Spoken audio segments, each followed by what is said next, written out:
యూట్యూబ్‌లో, సోషల్ మీడియాలో ఎక్కడ చూసినా ఆయనే కనిపిస్తున్నారు. ఆయన పేరే వినిపిస్తోంది. అలాగే చాలా ఎక్కువగా ఆయన వైరల్ అవుతున్నారు. ఇంతకీ ఆయనలో ఉన్నటువంటి స్పెషాలిటీ ఏంటి? ఆయన మాటల్లోనే అడిగి తెలుసుకుందాం. స్వామి నమస్తే అండి. నమస్కారం తల్లి, చెప్పమ్మా. స్వామి ఎలా ఉన్నారు స్వామి? ధర్మరక్షలో పరమాత్ముడి పర్యవేక్షణకై తిరుగుతున్న ఓ సాధు లక్షణాన్ని తీసుకొని ప్రతిరోజు ధర్మాన్ని స్థాపించాలన్న ఒక మనోధైర్యంతో తిరుగుతూనే ఉన్నాం తల్లి. శివరుద్ర స్వామి గారు మా బీపీ న్యూస్ ఛానల్‌కి రావటం మాకు చాలా సంతోషంగా ఉంది. అంటే ఎక్కడ చూసినా మీ పేరే వినిపిస్తుంది. ఏ ఛానల్ ఓపెన్ చేసినా మీరే కనిపిస్తున్నారు. స్వామి శివరుద్ర స్వామి గారిలో ఉన్నటువంటి స్పెషాలిటీ ఏంటంటారు? వాస్తవమే. పరమాత్ముడి ఆజ్ఞకి మీలాంటి శ్రీమూర్తులకి విలువ ఇవ్వాల్సిన ప్రశ్న అది. శివరుద్ర సాధువు శ్మశానంలో తిరుగుతూ అలా రోడ్డుపై పోతూ ఉన్న ప్రయాణాలు, భిక్షాటన చేస్తూ ఇంటింటికి వెళ్ళి వాళ్ళు ఇచ్చే ప్రతి ఒక రూపాయి, వాళ్ళు ఇచ్చే ప్రతి పాపాన్ని, వాళ్ళ ఇంట్లో ఉన్న కర్మలని స్వీకరించేవాడిని ఒక జోలె తీసుకొని, అలాంటిది మీలాంటి ఒక స్త్రీ చూసి స్వామి మీరు ఇలా ఉన్నారు, ఏదో ప్రత్యేకత కనబడుతూ ఉంది అన్న ఆ ప్రయాణం ఈరోజు మీరు అన్నట్టుగా అన్ని ఛానల్లో ఒక విలువ తీసుకొని వచ్చింది. విలువ తీసుకురావడానికి మొదట నా దేహం ఆ అమ్మాయిని చూసి ఆకర్షితురాలై ఆపితే అమ్మ, రెండో విషయం నా నాలుకకున్న విషయ వివరణ. అంటే ఎలాంటి ప్రశ్నకైనా ధర్మాన్ని దానికి అనుసంధానంగా చెప్పే ప్రశ్న, అవతల వ్యక్తి దానికి స్పందించే ప్రక్రియ. అంటే కుటుంబాలని, సౌభాగ్యవతులని, ఇంటిని ప్రశ్నిస్తూ వచ్చిన ఆ ప్రశ్నలకి నేను విలువ బాగా సమాధానంగా చెప్తాను. అంటే న్యాచురల్గా మాట్లాడే ఆ పద్ధతిని చాలామంది మీరు అన్నట్టుగా ప్రేక్షకులు స్వీకరిస్తూ ఉన్నారు. అంటే ధర్మాన్ని మనం మాట్లాడతలేము, ఇక్కడ జరుగుతున్న ఒక యథార్థాన్ని మాట్లాడుతున్నాం. మేము యథార్థాన్ని వాదిస్తూ ఉంటాము కాబట్టి లోకంలో మీరు అన్నట్టుగా విరోధులు ఎక్కువ ఉన్నారు. కానీ ఇదే విరోధానికి ధర్మం అనేది ఉండడం చేత మళ్ళీ మళ్ళీ ఎన్నో ఛానళ్ళు వాళ్ళు పిలిచి మన సాంప్రదాయాన్ని కాపాడడానికి ఒక సాధువైన, ఒక మహానుభావులైన ఉండాలి అన్న ఆ ప్రయాణం ఈరోజు మీరన్న శివరుద్ర సాధువు యొక్క ప్రత్యేకత. కాబట్టి మీకు ఎప్పటికీ నేను కృతజ్ఞతనే ఉంటా. ఎవరు ఫోన్ చేసినా కూడా నేను రిజెక్ట్ చేయను. వస్తలే అమ్మా, నేను అవుట్ ఆఫ్ స్టేషన్ ఉంటేనే రాను, కానీ అందుబాటులో ఉంటే వచ్చేస్తాను. ఇప్పుడు చూడండి, బయట కుండపోతా వర్షం, నేనేమన్నాను 15 నిమిషాల్లో చేస్తామా అన్నాను. అప్పుడు నేను చెట్లకు తీసుకుంటున్నాను కొన్ని మొక్కలు అక్కడెక్కడో ఉండే. ఆ తర్వాత కారు తీసి అక్కడ పెట్టేసి మళ్ళీ ర్యాపిడోలో వచ్చాను ఇక్కడికి. వివరణ అయినా ఎందుకు ఇస్తానంటే అమ్మ, మీరు చెప్పే ఆ సమయం మళ్ళీ రాదు అని ఆలోచిస్తాను నేను. రేపు సండే, ఎల్లుండి మండే, షెడ్యూల్ ఎలా ఉంటుందో అని చెప్పి నేను వచ్చిన తరుణాన్ని పరమాత్ముడు పిలిచాడేమో అని చెప్పి ప్రయాణం మొదలు పెడుతూనే ఉంటా. అలా నేను పోస్ట్పోన్ చేసి ఇంకేదో చేసి ఉంటే బహుశా మీరు అన్నట్టుగా శివరుద్ర సాధువు వేరేలాగా ఉండేవాడేమో. నిజంగా సాధువులా కాకుండా మీరు అనుకున్న విధంగా ఉండేవాడినేమో. చెప్పు తల్లి. ఇప్పుడు శివరుద్ర స్వామి అంటే స్వతహాగా స్వామిగా మీరు ఎప్పుడు మారటం జరిగింది? చిన్నతనం నుంచే మీరు ఈ విధంగా ఉంటున్నారా, లేకుంటే కాలానికి అనుగుణంగా జరుగుతున్నటువంటి మార్పులు, ప్రజల్లో ఉన్నటువంటి మార్పులు ఇవన్నీ చూసి ఇలా మారాల్సి వచ్చింది? అసలు ఎందుకు మీరు ఈ విధంగా మారారు? వాస్తవమే. పరమాత్ముడు ఏం చేస్తాడంటే అమ్మ, ఒక్కొక్క సమయానికి ఒక్కొక్క వ్యక్తిని ఒక్కొక్క విధముగా మారుస్తూ ఉంటాడు. అందులో మనము చాలా చాలా చాలా శాసన గ్రంథాల్లో రుజువులు చేయబడి ఉన్నాయి. కుబేరుడు ఒక జన్మలో బాగా వ్యసనపరుడు, బాగా తాగేవాడు. ఒక జన్మలో స్త్రీలోపుడు, అంటే స్త్రీని చూస్తే ఆయన కామానికి అదైపోయి ఉండేవాడు. కాకపోతే మరో జన్మ, అంటే ఆయన 3వ జన్మ ఎత్తిన తర్వాత కుబేరుడయ్యి దేవతాస్థానంలో 3వ కుర్చీలో కూర్చుంటాడు ఆయన శివుడి వరుసలో కూర్చున్నప్పుడు. అలాంటి స్థితిగతులు ఎందుకు వచ్చాయంటే, కుబేరుడు డబ్బు ఉన్న అహంకారంతో చేసిండే తప్పితే మనస్తత్వం అయినది దైవాధీనం శివభక్తుడైన. అయితే ఈయనలో ఉన్న ఆ భక్తిని తీయడానికి పరమాత్ముడికి 3 జన్మలు పట్టింది. అలా పట్టిన తర్వాత ఈరోజు కుబేరుడి స్థానం ఎక్కడ ఉందంటే అమ్మ, డబ్బు లేనిది కుబేరుడి గురించి డిస్కషన్ అనేది ఇక్కడ కాదు, లక్ష్మి పైన స్టెప్ అయినది కుబేరుడి విషయానికి వస్తే. అలా ఇప్పుడు మా విషయాన్ని మేము కుబేరుడితో పోల్చట్లేదు, మీకు ఉదాహరణ మాత్రమే చెప్పాము. చదువులు చదువుకున్న తర్వాత ఏదో ఆలోచన చాలా చిన్నగా వచ్చేది. సమాజం ఎటు చూసినా వింతకు కనబడేది, ఎటు చూసినా కూడా ఒంటరితనమే, ఎవరు చూసినా కూడా స్వలాభాగానికి మాత్రమే మాటలు, వెన్నుపోట్లు. స్నేహితుడు కూడా వెన్నుపోట్లే. మన ఇంట్లో మనతో పాటు కూర్చొని మనం పెట్టిన భోజనాన్ని మన అక్క, మన చెల్లె, మన అమ్మ పెడితే అదే ఇంట్లోనే వెన్నుపోటు పొడిచిన మహానుభావులు ఉన్న భూమండలం ఇది. అలా ఎలా వెన్నుపోటు పొడుస్తావు? నీ వల్లే కదా ఇంకో ఇల్లు ఉంది, నీవు ఎలా పుట్టావో ఒక తల్లికి ఇలాగే ఒక ఇల్లు ఉంది కదా. ఇలాంటివన్నీ చాలా చాలా చిరాకు తెప్పించేశాయి. మనసుకి ఇందే నా ప్రపంచం అన్నట్టు తెప్పించాయి. ఒక మనిషిని అంత తీవ్రంగా భుజాల మీద భుజాలు వేసుకొని ఒక చాక్లెట్ సగం సగం తినుకుంటూ పోతున్న ఆ తరుణాన్ని మరిచిన వాడు వెన్నుపోటు ఎలా పడుస్తాడు? ప్రేమించుకున్న వాడు ఎడమకాలు కానీ కుడికాలు పెట్టి ఒక స్త్రీని గొంతుపై ఎలా పెట్టి చంపేయగలడు? అంటే ప్రేమ ఎక్కడుంది? మళ్ళీ ఈయన గారు ఆవిడ గారు చూస్తే 10 ఏళ్ళ చరిత్ర ప్రేమ. అలా ఎలా ప్రేమ ఈరోజు యమపాశం అయ్యింది, మెడకు చుట్టుకున్నది, వ్యసనపరుడయ్యాడు? అంటే దీనికి అంతరార్థం ఎక్కడో క్షణిక నిర్ణయాలు, ఎక్కడో అధర్మాన్ని ఎవరో దాన్ని అలా అలా చెప్పుతూ వస్తూ ఉంటే వీళ్ళు పాటిస్తున్నారు అంటే క్షణిక నిర్ణయాలు. ఇలాంటి కొన్ని సంఘటనలు చలించి చలించి చలించి అమ్మ శివపురాణంలోకి దిగాను. ఒక రోజు చదువుదాము కూర్చుందాము అని. అంటే మిమ్మల్ని చూస్తుంటే, మీ మాట విధానం చూస్తుంటే గనక మీరు చాలా చదువుకున్న వ్యక్తులాగా క్లారిటీగా అర్థమవుతుందండి. అంత చదువుకున్న వాళ్ళు అంటే ఎన్నో ఒడిదుడుకులు ప్రపంచంలో జరుగుతున్నటువంటి ఇవన్నీ చూడటం వలన ఇలా మారాల్సి వచ్చింది. ఒక అఘోరా సాధకులం మేము మొదట కూడా చెప్పాము, సాధువులము అని అన్న దానికంటే ముందమ్మ అఘోరా పై చేయం. అది అంటే అఘోరాలు ఏంటంటే ఒక శాసన గ్రంథాల్లో అఘోరా ఏం చేస్తారంటే ఒక పరిమితమైన ప్రాంతానికి మాత్రమే ఆయన గారు అర్హతలో ఉంటాడు. ఇప్పుడు మేము ఏంటంటే ఒక సాధువులము కాబట్టి ఇంటింటికి వెళ్తాం మేము. కాబట్టి ఏంటంటే ఈ ధర్మ కార్యక్రమంలో అమ్మ అన్ని వివరణలు చాలా దగ్గరగా చూసి పరమాత్ముడు ఒక్కడే మనల్ని మోసము చేయలేడు కాబట్టి ఆయనని నమ్ముకొనున్న జీవితం సమాజానికి తెలిసేలా చేయడమే ముఖ్యమైనది. నేను ఎప్పుడు చూడమ్మా ధర్మాన్ని స్థాపించాలి అని అంటూ ఉంటా, ధర్మాన్ని ప్రచారం చేయాలి అని అన్నాం ఎక్కువ శాతంగా.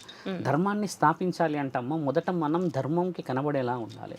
నన్ను చూసిన వాళ్ళు నేను ఏదైనా విషయం చెప్తే వినగలరు. ఇప్పుడు నేనే మీరు అన్నట్టుగా వేరే ఆర్టిఫిషియల్గా కనబడితే అమ్మ నేను ఏ విషయాన్ని చెప్పినా నమ్మలేరు, మీ జీవితం ఏందో మీరు చూడండి అని అంటారు. మొదట సాధు లక్షణాన్ని తీసుకోవడానికి గల ముఖ్యమైన కారణం ఏంటంటే అమ్మ ఎన్ని చదువులు చదివినా ఈ లోపల ఇన్నర్ ఫీల్ ఏదైతే అంతరాత్మ ఉంటుందమ్మా అది సాటిస్ఫై కాలేదు.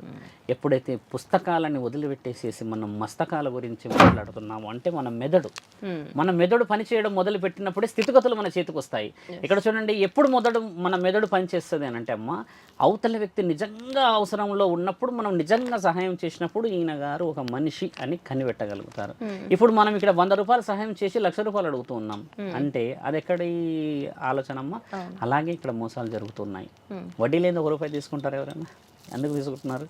అలాంటివి కాకుండా నిజంగా అవసరం ఉన్న వాడికి 10 మంది సాయం చేస్తే పైకి లేవడా? మరి 10 మంది వాడిని ముంచేస్తూ ఉన్నారు కదా. ఎవరికి వాళ్ళే అలా కూడా ఆలోచించుకుంటున్నారు కదండి. మనకి ఏదైనా కష్టం వస్తే మనల్ని ఎవరు ఆదుకుంటున్నారు? ఆదుకునేటోళ్ళు లేరు. అలా చేయడమే కదా కలియుగం అంటే. మరి కలియుగంలో కూడా సత్యయుగాన్ని తీసుకురావడానికి సత్యపురుషులని పరమాత్ముడు పరమాజ్ఞతో పుట్టించినప్పుడు మరి దైవాజ్ఞలో ఎందుకు ఉండట్లేము? మరి మనము ఒకడు మనం మోసం చేశాడు వాస్తవమే, మనము ఇంకొకరిని మోసం చేస్తాం వాస్తవమే. ఇలా మోసం చేస్తూ చేస్తూ చేస్తూ మరి ఎక్కడికి వెళ్తున్నది ఈ శరీరం? ఎవడి సొమ్మని ఈ శరీరాన్ని నీవు మోసం చేయడానికి అర్హత ఇచ్చావు? నీ తల్లి ఆ రోజు రక్తపు మాంసపు ముద్దలని పాల రూపంలో పెడితే కదా ఈ దేహాన్ని నీవు ఎంచుకోగలిగావు. ఆ రోజు నీ తల్లి పొరపాటు ఎందుకో చేయలేదు. 3 నెలలకు 2 నెలలకు నీ గర్వాన్ని తీసుకొని నిన్ను కనకొట్ట పెట్టలేదు. ఆ రోజు నా కొడుకు ఏదో చేస్తాడో నా బిడ్డ ఏదో చేస్తాడో నా ధైర్యమే కదా. మరి ఈ రోజు ఎందుకు చేయట్లేదు? వాడి పాపాన వాడు పోతాడని ఎందుకు వదిలేస్తలేము అని వాడిని వెంటాడి వెంటాడి వెంటాడి ఎందుకు మనం అలా ఇబ్బంది పెట్టాల్సిన అవసరం ఉంది? ఎవడి పాపాన వాడు వదిలేయండి అంటే పరమాత్ముడు దిగుతాడేమో ఇప్పటికన్నా. ఎవరినో ఉద్ధరించడం కాదండి, కన్నా తల్లిదండ్రులను కూడా ఈ రోజుని వాళ్ళు తల్లిదండ్రులను కూడా వదిలిపెట్టి వాళ్ళని చూడకుండా అనాథ శరణాలయాల్లో వేసినటువంటి ఎన్నో చూస్తూ ఉన్నాం, ఎన్నో జరుగుతూ ఉన్నాయి.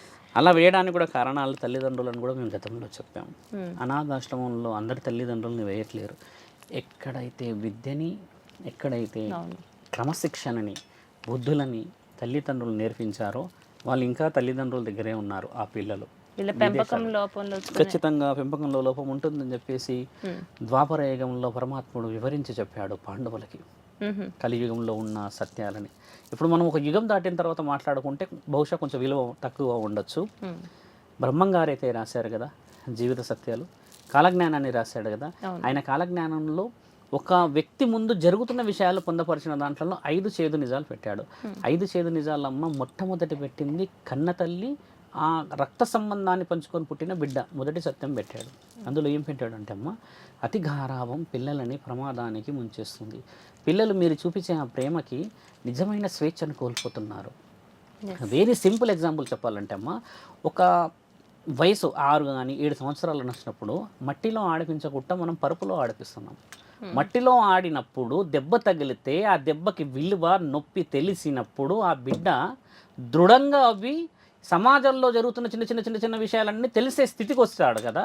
అలాంటి వాడిని నొప్పి తెలియకుండా నీవు అన్ని ఫ్లెక్సిబిలిటీస్ తీసుకొచ్చి పెట్టినప్పుడు నిజమైన దెబ్బ 25 సంవత్సరాలకు తగిలినప్పుడు మొట్టమొదట తల్లిని నిందిస్తాడు. ఏం కన్నావు నన్ను అని, ఎలా కన్నావు నన్ను, ఎందుకు పెంచావు నన్ను, ఏం పెంచావు నన్ను అని అంటే ఆ తల్లి ఏం బాధపడుతుంది అంటే నేను ప్రేమగా పెంచాను కదా అంటే మరి నీ ప్రేమకి ఈరోజు అర్థం నేను తట్టుకోలేకపోతున్నా కదా అమ్మ, సమాధానం చెప్పు అని అంటే దానికి అర్థం అనాథ ఆశ్రమాల్లోకి వెళ్ళే స్థితిగతులు.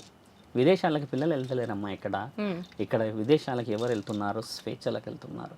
ఆ రోజు నీవు ఒక కట్టుదిట్టమైన క్రమశిక్షణలో పెట్టినుంటే ఈరోజు నీలాగే ఆయనకి విలువ తెలిసేది.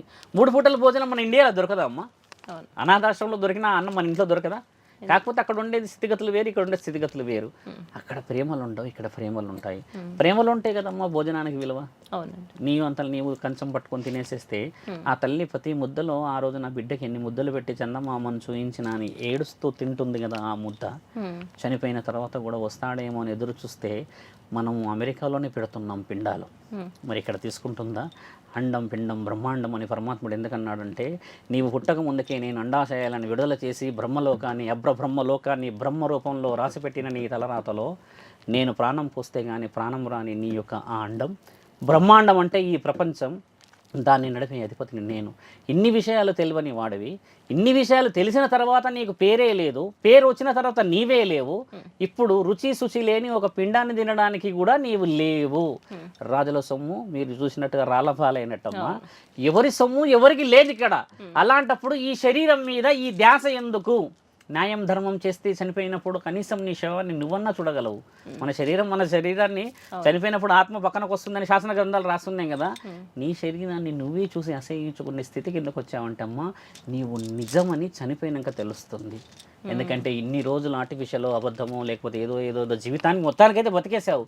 చనిపోయిన తర్వాత ఆ ఆత్మ అబద్ధాలు ఆడడానికి అవకాశం లేదు. ఇంకా పరమాత్ముడు కనబడతాడుగా ముందు నిలబడి, నేను నిన్ను పుట్టించా, ఏం మాటిచ్చావు నీ గర్భంలో ఉన్నప్పుడు, తల్లి గర్భంలో అన్ని బాగా చూసుకుంటానని చెప్పావుగా, మరి ఈరోజు ఏం చేసి పెట్టావు? నీ వల్ల కొన్ని వందల కుటుంబాలు రోడ్డున పడ్డాయి, నీ వల్ల కొన్ని వందల కుటుంబాలు ఈరోజు బాగుపడకుండా ఏడుస్తున్నాయి. వాళ్ళందరి శాపాలకి వారి యొక్క పాపాలకి నీవు బాధ్యత వహించవనంటే ఆ మాట చెప్పలేక తిరుగుతున్న వాళ్ళే వీళ్ళన్నా ఈ ఆత్మలు, దయ్యాలు, పిశాచులు వీళ్ళందరూ వీళ్ళే తల్లి. పరమాత్ముడు పట్టేసుకుంటాడేమన్న భయంతో తిరుగుతున్నారా అని అంటారు కొంతమంది. ఇలాంటి నిర్ణయాలు ఎవరు చేశారమ్మా? మీరు అన్నట్టుగా ఈ సాధు ప్రయాణానికి వెళ్ళి ఏమొచ్చిందంటమ్మా, నన్ను నేను లోపలికి చూసినప్పుడు శూన్యం కనబడింది. ఆ శూన్యం అనేది పరమాత్ముడు. అందుకనే ఆ ప్రయాణం చేస్తూ చేస్తూ చేస్తూ పుస్తకాలు, తర్వాత పురాణాలు, తర్వాత మీరన్న భాగవతాలు, భగవద్గీతలు ఇవన్నీ చదువుతూ ఒక మనిషి తెలుసుకున్న అత్యంత ముఖ్యమైన విషయం ఏం తెలుసా తల్లి? నిజం. ఆ నిజాన్ని రుజువు చేయడానికి జరుగుతున్న ప్రయాణం ఇది. సాధు ప్రయాణానికి కావాల్సిన విషయ వివరణ చెప్పాల్సిన సమయం వచ్చింది కాబట్టి చెప్పామమ్మా. ధర్మరక్షణలో పరమాత్ముడు మమ్మల్ని మార్చిన స్థితిగతులు కూడా ఏంటంటే అమ్మా, అలసిపోయిన ప్రయాణం కాదు ఇది స్వామి. ఎంత చేసినా అలసిపోని ఈ శరీరం అలసిపోవడానికి చేస్తున్న ప్రయాణం ఇది. ప్రతిరోజు మేము పురాణంలో ఏదైనా పాఠ్యాన్ని పఠించినప్పుడు చదువుకునేది ఏంటంటే అమ్మ, కలియుగం సత్యయుగం అయిన రోజు మనం పుట్టి ఉంటే బాగుంటుందేమో అన్న కోరిక. అంటే ఎంతటి అరాచకంలో ఉన్నాం మనం అన్న ఆలోచన. పక్క ఇక్కడ శత్రువులు ఎవరు లేరమ్మా. వేరే దేశాల్లో నుంచి శత్రువులు లేరు, వేరే రాజ్యాల నుంచి ఎవరు లేరు. మన పక్కనే ఉన్నారు, మన వీధుల్లోనే ఉన్నారు, మన చుట్టాల్లోనే ఉన్నారు శత్రువులు. ఇవన్నిటికి దాటి పరమాత్ముడి ఆజ్ఞని ప్రతి ఇంటికి పంపించవలను. సాధు లక్షణాన్ని బాగా చదివి బాగా వివరణ తీసుకెళ్ళింటే అమ్మా, అఘోరాలకి చదువులు ఉండవు. విద్యని కేవలం ఒక గురువు చెప్తే మాత్రమే వింటారు వాళ్ళు. ఇప్పుడు ఒక సాధువు ఏంటంటే అమ్మ, అన్ని చదివిన తర్వాత ఇప్పుడు జ్ఞానాన్ని అందరికీ ఇవ్వడానికి బయలుదేరాం. 90% మంది ఆడవాళ్ళు కుటుంబాల గురించే వస్తారు నా దగ్గరికి. ఇప్పుడు నాతో మాట్లాడిన ప్రతిసారి ఆనందంగానే ఉందమ్మా కుటుంబంలో. అంటే గొడవలు ఉన్నాయి కానీ స్వామి అదేదో తెలియని ధైర్యంతో ఉంటున్నాం మేము. ఇంతకు ముందుకు ఎప్పుడు ఇంట్లో నుంచి వెళ్ళిపోదామా, ఆయన గారు గొడవ పెడితే ఆయన తాగేసి వస్తే అన్న భయం ఉండేది. ఇప్పుడు ఏంటంటే స్వామి మీరు చెప్పారు కదా, ఈయనతోనే చనిపోయినా అలానే చనిపోయిన పుణ్యం వస్తుంది అన్నారు కదా స్వామి, అందుకనే ఉండిపోతున్నాం అంటారు. చాలా మంది స్త్రీలు, చాలా మంది పురుషులు బయటికి వెళ్ళి సంపాదించింది ఏమీ ఉండదమ్మా. వాతావరణం మారుతుంది అంతేకాని పుణ్యం అయితే రాదు కదా. నేను ప్రతి ఒక్క వాళ్ళకి చెప్పేది ఏంటంటే అమ్మా, భర్త బాగా కొడతాడు, హింసిస్తాడు, తిడతాడు అని అంటారు. భార్య కూడా ఇలా ఉంది అలా ఉంది అని అంటారు కదా. ఆయన ముందే చనిపో అమ్మ, నువ్వు పుణ్యవతివే మళ్ళీ పుడతావు అని అంటే చాలామంది ఏడుస్తారు. స్వామి అలా ఎలా అని అంటే, అమ్మ నువ్వు బయటికి వెళ్తే లక్షలు సంపాదిస్తావు కానీ ఒక్క లక్షణాన్ని సంపాదించావు అని అంటే అక్కడ ఆగుతారు వాళ్ళు. బయటికి వెళ్తే రాజభోగాలు ఉంటాయి, పుణ్యం ఉంటుందా, సౌభాగ్యం ఉంటుందా? ఈడ బొట్టు పెట్టుకున్న ప్రతి స్త్రీ సౌభాగ్యవతి అమ్మ. భర్త లేని స్త్రీ సౌభాగ్యవతి కాగలదా? భర్త చనిపోయిన స్త్రీనన్నా మనం గుణవంతురాలు అనవచ్చు, కానీ భర్త ఉన్నాక చేసే కార్యకలాపాలకి భర్తని ఊరిలో వదిలిపెట్టి లేకపోతే ఇంకెక్కడ వదిలిపెట్టేసేసి వచ్చిన స్త్రీని అనగలమా? అది నేను నేర్పిస్తుంటాను. వాళ్ళు చాలా ఆనందపడేది కూడా అక్కడే. మళ్ళీ వాళ్ళు నెక్స్ట్ టైం భర్తల్ని తీసుకొని వస్తారమ్మా. ఆయన గారు కూడా కొంచెం దూరంగా ఉండి దగ్గరకు వచ్చి మాట్లాడతారు. అంటే దాంట్లో మా మాటకి విలువ ఉన్నదని అర్థం కదమ్మా. అది చెప్పడమే సాధు లక్షణ ప్రయాణం తల్లి నాది ముఖ్యంగా. స్వామి, మీకు చాలా మంది భక్తులు ఉన్నారు, మీరంటే చాలా మంది ఇష్టపడుతూ ఉంటారు. ఎందుకు మిమ్మల్ని ఎంతమంది భక్తులు మిమ్మల్ని పూజిస్తున్నారు, ఆరాధిస్తున్నారు, మీ పట్ల ఎంతో విధేయతగా ఉండటం కానీ, ఎందుకు ఇంత ఘనంగా మిమ్మల్ని ఇష్టపడుతున్నారు భక్తులు? ఎందుకు మీకు ఎంతమంది భక్తులు ఉన్నారు? అంటే వాళ్ళకి ఎలాంటి కష్టాలు మీరు తీర్చారు? వాస్తవమే, ఎలాంటి కష్టాలని మేము తీర్చలేదు, వాళ్ళకి నిజాలు చెప్పాము. కష్టాలు తీర్చడం అనేది శివుడు కూడా చేయడు, మార్గాలు మాత్రమే ఇస్తాడు. దాన్ని తెలుసుకోవాల్సింది వారి యొక్క వ్యక్తిగతమైన జీవితంలో. పరమాత్ముడి ఆజ్ఞ లేనిది మాంగళ్య బలం పడుతుందంటావా నా తల్లి? 7 అడుగులు మీరు ఊరికే నడుస్తున్నారా? పైన పరమాత్ముడు రాయనది ఒక మాట. వేద మంత్రాలు చదువుతాడు ఆ పంతులు కానీ, అరుంధతి నక్షత్రాన్ని చూస్తాం. ఇన్ని పరమాత్ముడి ఆజ్ఞ లేనిది, ఆయన గారి యొక్క ఆలోచన లేనిది, నీ వంశాభివృద్ధి అంటే నీ యొక్క వంశంలో అంతకు ముందుకు ఎన్నో తరాల నుంచి ఒక ఆది బీజం నుంచి పుట్టిన మీరంతా ఆయన అనుమతులు లేనిదైతే ఈ పెళ్లి కాదు కదమ్మా.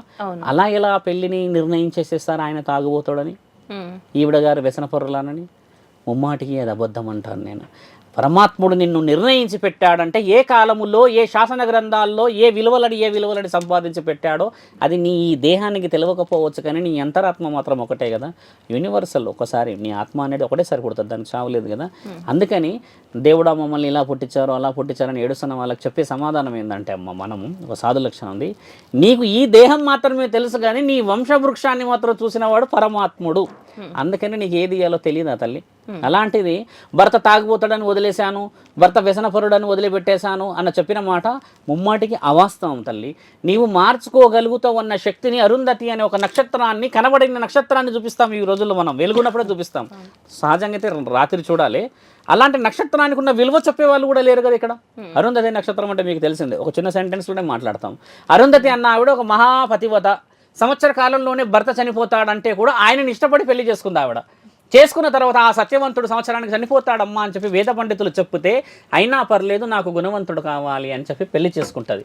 ఓ రోజు పరమేశ్వరుడు వచ్చేసి భవతి భిక్షాందేహి అన్నప్పుడు అమ్మగారు అరుంధతి బయటికి రాకుండా, స్వామి నా పెనిమిటి వచ్చిన తర్వాత నేను భిక్షకు బయటికి వచ్చేదను, మీరు వేచి ఉండవలేను అని అంటే, సరే అని ఆగిన తర్వాత 2 గంటల తర్వాత వస్తాడు సత్యవంతుడు. వచ్చేసి లోపలికి వెళ్ళగానే ఆవిడ గారు బయటకు వచ్చి ఒక చిన్న వస్తువు తినడానికి ఇస్తే, ఏమ్మా 2 గంటలు నిల్చోబెట్టి ఏదో పంచపక్ష పరమ అన్నట్టుగా పెట్టినట్టుగా చేసావు కదా అని అన్నప్పుడు, క్షమించండి మునీషా, మాకు ఉన్న ఒకే ఒక దుస్తువులు, ఆయన గారు రాగానే ఆయన దుస్తువులను నేను వేసుకొని నేను బయటికి రావాల్సిన పరిస్థితి, మా ఒంటిపై దుస్తువులు లేకుండా అని అన్నప్పుడు, తండ్రి అవునా అని అన్న తర్వాత అప్పుడు ఆయన గారు కూడా లోపల నుంచి చూసి, ఓహో పరిస్థితి ఇలా ఉంది, ఒకటే దుస్తువులు ఉన్నాయి, వీళ్ళు రాజ్యాన్ని వదిలిపెట్టి ఒక మహారాణి, అరుంధతి ఒకప్పుడు మహారాణి, ఆవిడ వచ్చేసేసింది అని చెప్పేసింది. అన్ని చూసి వీళ్ళ గుణాన్ని, ఈవిడ ధైర్యాన్ని, ఈవిడ నిజమైన ప్రేమను చూసి ఆయన బయటకు వచ్చినప్పుడు ఆ భిక్ష తీసుకొని అంత అయిన తర్వాత ఆశీర్వదించిన బలం దీర్ఘ సుమంగళి భవ అన్న తర్వాత ఇప్పుడు ఆశీర్వాదం తీసుకొని వెళ్ళిపోతుంది. కరెక్ట్గా 365వ రోజు రాగానే యముడు దున్నపోతు మీద దిగుతాడు, యమపాశాన్ని వేసి బయటికి లాగుతాడు అరుంధతి భర్తని. అమ్మ పతివత సత్యవంతుడు బయటకు వచ్చి అలా వెళ్తుంటే ఆయనతో పాటే ఈవిడ వస్తుంది అరుంధతి. యముడు అడుగుతాడు, ఏమ్మా నీకు రాజ్యభోగాలు తర్వాత ఏవేవో రాసున్నాయి, నాకు ఈయనతోనే పని, ఈయనది ఆయుష్ అయిపోయింది అని అంటాడు. లేదు నేను అన్ని అనుకొని ఈయనతో వచ్చినా, ఈయన లేనిది నాకు బతికెందుకు అని చెప్పేస్తే యముడు ధిక్కరిస్తాడు. అప్పుడు యముడిని ఒక 2 వరాలు అడుగుతుంది, నీకేమైనా కోరుకోమ్మా కావాలంటే నేను ఆ వరాలు ఇచ్చేస్తా, కానీ ఈయనైతే వదలను అని అంటే, మా రాజ్యం మాకు తిరుగు రావాలి అని కోరుకుంటుంది. తర్వాత మా అత్త మామలకి కళ్ళు రావాలి అని కోరుకుంటుంది. ఈ 2 ఈవిడ భర్త గురించి కోరుకోదు, ప్రపంచం గురించి కోరుకుంటుంది. రాజ్యం అంటే ఏందమ్మా, అందరు రావాలి, ఈయన రాజు కదా ఒకప్పుడు. తర్వాత అత్తామామలకి కళ్ళు ఉండవు, కళ్ళు కావాలని కోరుకుంటుంది. ఆ లోపు పొలిమేర దాటిపోతాడు ఈయన గారు. పొలిమేర దాటగానే పరమశివుడి పాశం అలా చుట్టుకుంటుంది ఒక్కసారి వచ్చేసి యమా అని అనగానే, అప్పుడు యముడు గట్టిగా ఆగేసి పరమాత్మ మీరు వేచి ఉన్నారు ఇక్కడికి అని అన్నప్పుడు ఆ తరుణాన్ని చూసేసి అరుంధతి మాత నించున్నప్పుడు మేము ఆ యొక్క సుమంగలిని నిత్యం సుమంగలి ఉండమని సౌభాగ్యవతులుగా ఉండమని ఆశీర్వదించిన ఆశీర్వాద బలం పొలిమేర దాటకుండా ఉన్నది కనబడట్లేదా అని అన్నప్పుడు యముడు చాలా ఆశ్చర్యపోతాడు. తండ్రి ఆయుష్ అనంటే ఆయుష్ అయినా పర్లేదు, నిజమైన ఆయుష్. అలాంటి ప్రేమికులు, అలాంటి ప్రేమని పంచుతున్న ఆ స్త్రీ, నిజమైన ప్రేమను చూసిన ఆ స్త్రీ, రాజ్యమే లేదనుకున్న వాని నిజమైన రాజ్యాన్ని చూసిన ఆ స్త్రీకి కదా మనం ఇచ్చే రాజ్యము సౌభాగ్యవతుల రాజ్యం కదా అని చెప్పినప్పుడు అర్ధనారీశ్వరుడు ఇచ్చిన ఆ బలమే ఈ అరుంధతి నక్షత్రం. అలాంటి పుణ్యవతి చనిపోతాడు అని 365 రోజులకు ఉన్న వాడినే మళ్ళీ రక్షించుకొని యముడికి పోరాడింది కదా. అలాంటి నక్షత్రాన్ని ఎంతమంది ఈ రోజు చెప్తున్నారు పెళ్లిలో కూర్చొని రామ అని మధ్యాహ్నం చూయిస్తారు. అది కనబడదో తెలియదు కానీ అరుంధతి నక్షత్రం సగం మంది కళ్ళు మూసుకొనే ఉంటారు, చూడరు. ఫోటోలో చూస్తే ఎక్కువ శాతంగా అరుంధతి నక్షత్రం వివరణ ఇవ్వట్లేదే. వేద మంత్రాల సాక్షిగా ఎందుకు మనం అగ్ని చుట్టూ తిరుగుతామమ్మా? ఎలాంటి అబద్ధాన్నైనా ఎలాంటి బాధనైనా అగ్ని ఉన్నది కాల్చడానికి, నిజాన్ని అని చెప్పడానికి ఉన్నారుగా. 7 అడుగులు నడుస్తాం కదమ్మా. 7 అడుగులు ఎందుకు నడుస్తారో తెలుసా తల్లి? అతల వితల సుతల మహాతల తల తల రసాతల పాతాల 7 లోకాల భూమండలంలో ఉంటే ఆ 3 ఈ 7 లోకాల పైన ఇంకొక 7 లోకాలు ఉంటాయి పైన. దాన్నే దైవలోకం, స్వర్గలోకం, తపోలోకం అని చెప్పేసి బ్రహ్మలోకం అని చెప్తే, తర్వాత భూమండలం, ఆకాశ మండలం, ఇలా ఉన్న ఈ అన్నిటికీ అధిపతి శివుడు. ఆయన గారి యొక్క స్థితిగతులు ఆ 7 అడుగులమ్మ.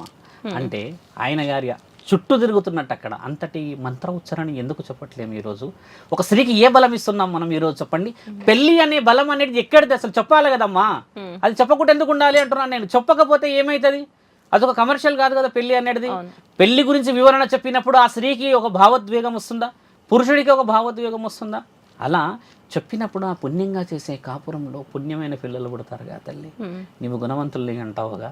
నీ మైండ్, నీ ఆలోచనలన్నీ ఎక్కడెక్కడనో ఉండి నువ్వు పిల్లల్ని కన్నా ఆ సమయం ఓపిక లేకుండా ఉండే ఆ సమయమే ఈ రోజు మీరు అనుకుంటున్న స్థితిగతులకు తీసుకొస్తుంది. ఇప్పుడు వివాహం గురించి మాట్లాడారు కాబట్టి నేను అడుగుతున్నాను స్వామి. ఇప్పుడు వివాహాలు చూసుకుంటే సాధారణంగా అమ్మాయి అబ్బాయిలో ఎక్కువ శాతంగా ఆడపిల్లలే విడాకులు కావాలి.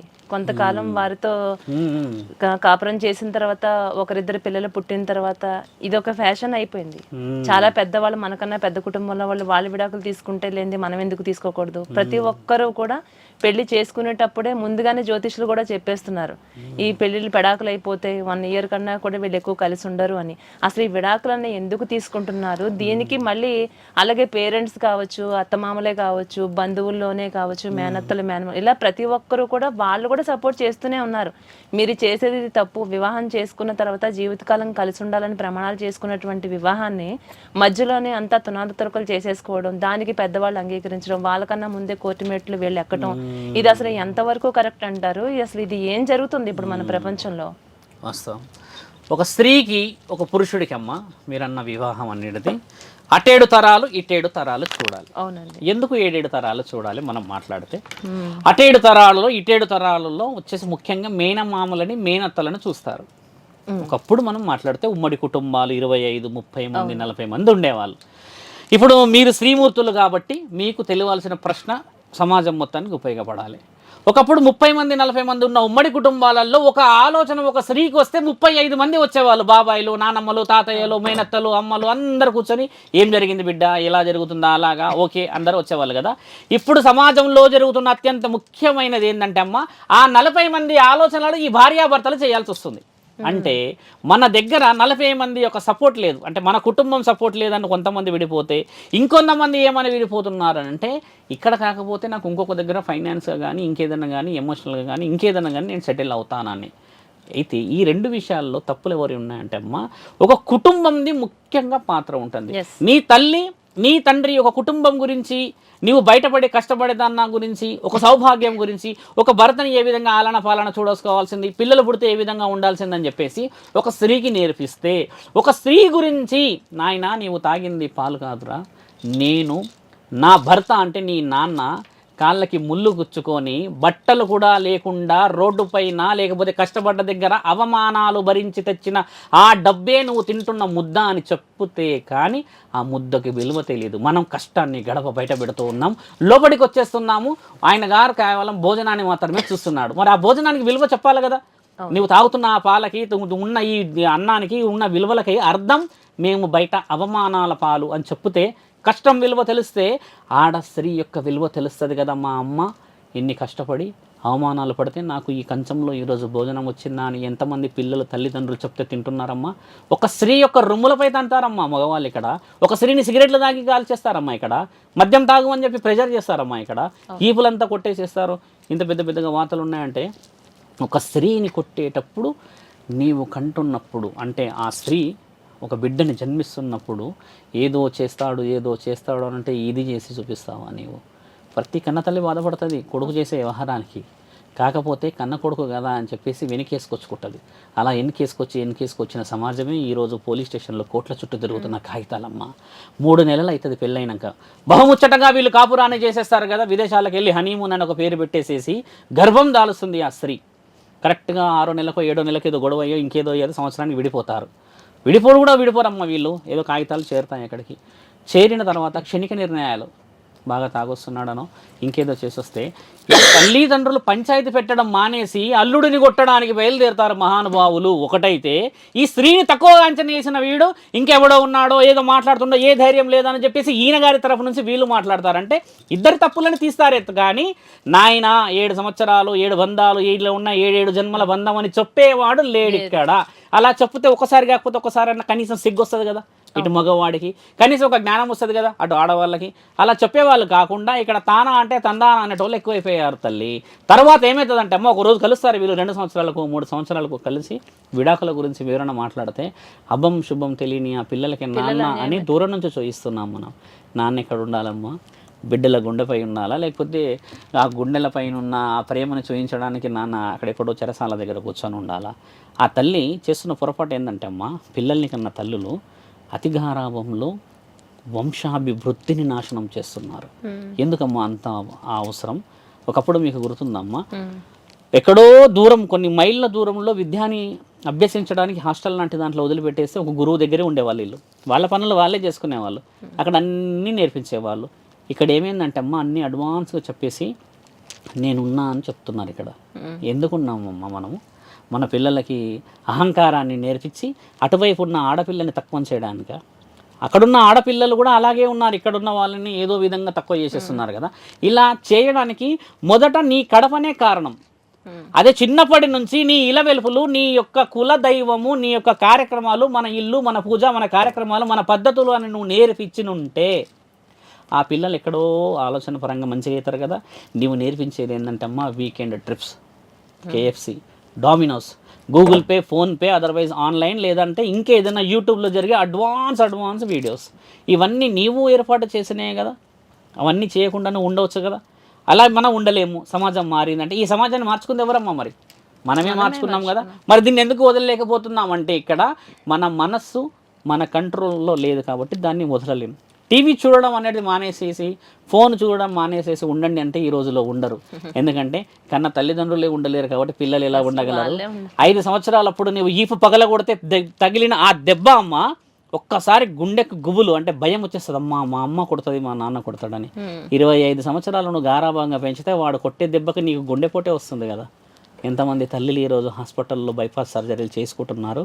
ఎంతమంది తండ్రులకి స్ట్రోక్ వస్తుంది ఈరోజు. పెట్టేటోడు లేకపోతే చూసేటోడు ఈరోజు మమ్మల్ని వదిలిపెట్టిన వాళ్ళందరూ శరీరాలతో మాత్రమే బతుకున్నారమ్మా. ఎప్పటికన్నా వచ్చి తీసుకెళ్తారేమోనని. కానీ వాళ్ళు చనిపోయి సంవత్సరాలు అయిపోయి ఉంది అక్కడ. మానసికంగా వాళ్ళందరూ డెడ్డే కదా. శరీరంతో ఏదో పరమాత్ముడు పెట్టిండు కదా, పాపానికో పుణ్యానికో ఉన్నారు అనుభవించడానికి అంతే. ఇక్కడ చేస్తున్న పొరపాట్లంతా తల్లిదండ్రులు. మేము ముమ్మాటికి అలా చెప్తాము. ఎంతమంది డెబిట్కి వచ్చినా నేను సిద్ధమే. తల్లి తండ్రుల్ని కౌన్సిలింగ్ చేస్తున్న అధికారులు ఎంతమంది ఉన్నారు ఈ రోజుల్లో. We're doing counsellings to the accused persons, not parents. మీకు అర్థమైందమ్మా?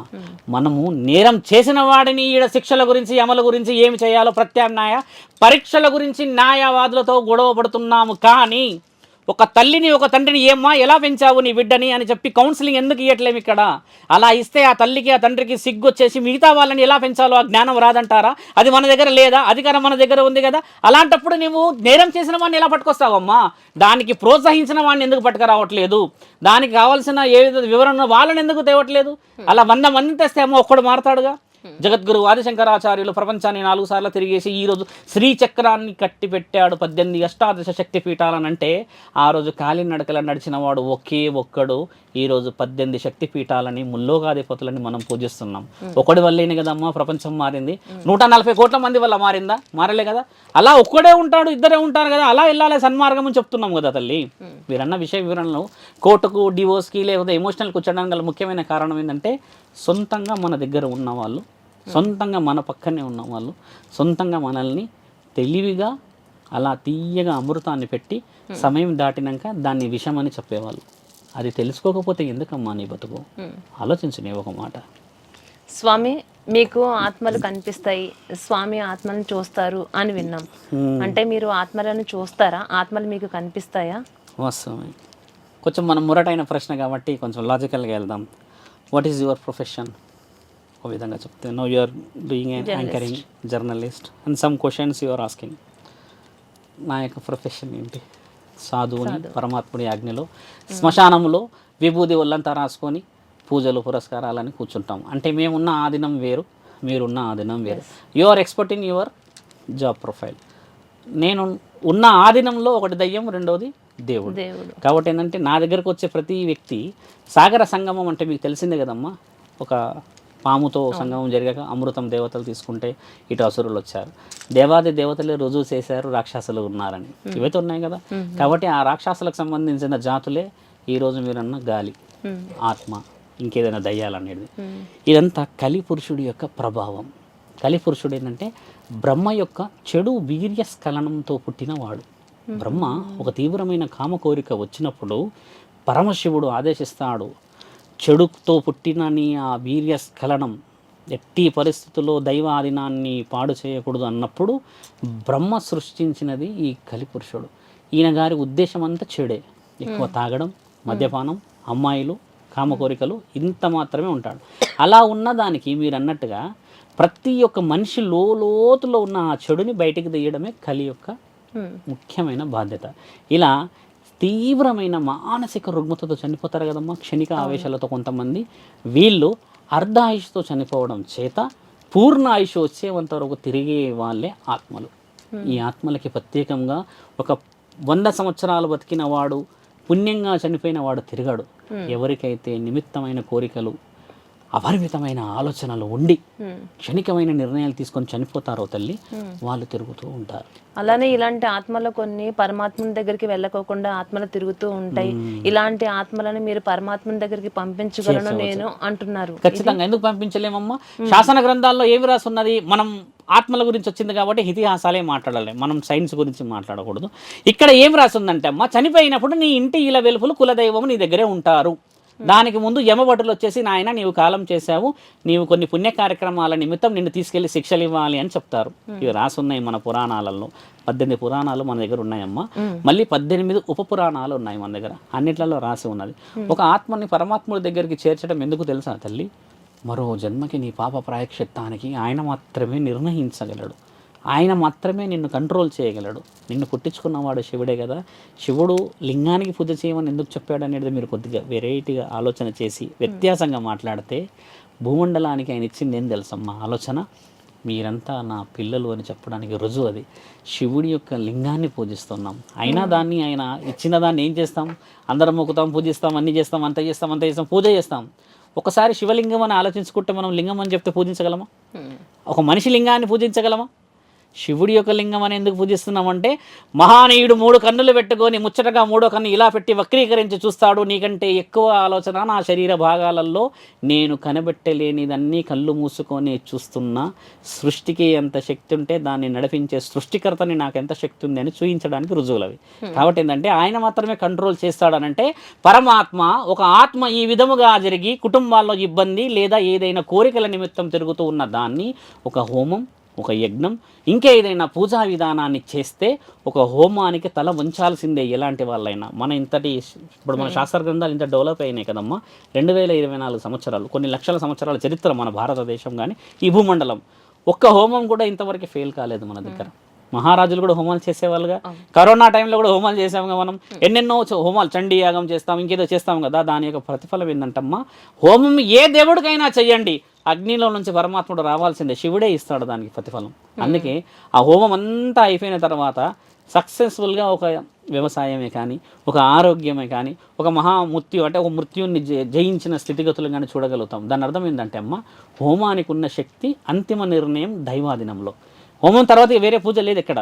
అందుకని ఆత్మలను చూస్తాము, ఆత్మలతో మాట్లాడతామని అంటే ఆత్మలను చూడడం కాదు ఇక్కడ. అక్కడ ఉన్న ఆ చెడు గాలి ఈ హోమానికి ఇక్కడ ఏదో జరగబోతుంది, దానివల్ల నాకు న్యాయం లేదా, నాకు ఇక్కడ ఏదో జరగబోతుందన్న ఆ భయం పరమాత్మని చేరుస్తుంది. ఇంకోటి ఏంటంటే ఒక ఆత్మ ఇలా ప్రత్యక్షంగా కనబడి ఎవరితో మాట్లాడదు, ముమ్మాటికి అబద్ధం. ఒక శరీరాన్ని తీసుకుంటేనే మాట్లాడగలదు. మీరు చూస్తాం కొన్ని దర్గాలు, కొన్ని గుడులు ప్రత్యేకంగా ఉంటాయి. గానుగాపూర్లో ఉన్నాయి, కొంతమంది ఉన్నాయి. అలా గుడి దగ్గర కొంతమంది వచ్చేసి వాళ్ళని కొడుతూ ఉంటారు, వాళ్ళు మాట్లాడరు, నవ్వుతుంటారు. నన్ను ఎందుకు కొడుతున్నావురా, నేను ఎన్నో తప్పులు చేశాను, నిన్ను వదిలిపెట్టాను అని కొంతమంది అంటుంటారు. వీడియోలు కూడా రికార్డ్ చేస్తారు. ఇంకొందరు ఏమంటారు, ఏడుస్తారు గట్టిగా, ఏడ్చినప్పుడు మళ్ళీ నవ్వుతారు. అంటే ఇవన్నీ వ్యత్యాసాలు శరీర అవరోధన జరిగినప్పుడు జరుగుతాయి. అలాంటి వాటిని న్యాయపరంగా అప్పచెప్పడమే సాధు లక్షణం. ఆత్మలని ఇక్కడ చూడట్లేదమ్మా, నిజాన్ని పరమాత్ముడికి అప్పచెప్తున్నాం. ఈయన గారికి మరో జన్మని, పునర్జన్మని ఇవ్వండి, పాపాన్ని ప్రాయశ్చిత్తం చేసిన తర్వాత. క్షణిక నిర్ణయాలు చనిపోయిన ఆత్మలమ్మ పరిపూర్ణమైన స్థితిగతులను అనుభవించేది పరమాత్మ దగ్గరికి చేరినప్పుడు మాత్రమే. ఇప్పుడు కొంతమంది సూసైడ్ చేసుకుంటారు కదమ్మా, వాళ్ళ ఆత్మలు తిరుగుతున్నాయి అంటారు ఇక్కడ. ముమ్మాటికి వాళ్ళు తిరుగుతారు. అది ఎందుకు తిరుగుతారంటమ్మా, ఆయన సూసైడ్ చేసుకున్నాక నేను బతుకుంటే బాగుండు అనుకుంటాడు. ఎందుకు చేసుకోవాలి క్షణిక నిర్ణయంలో తాగి?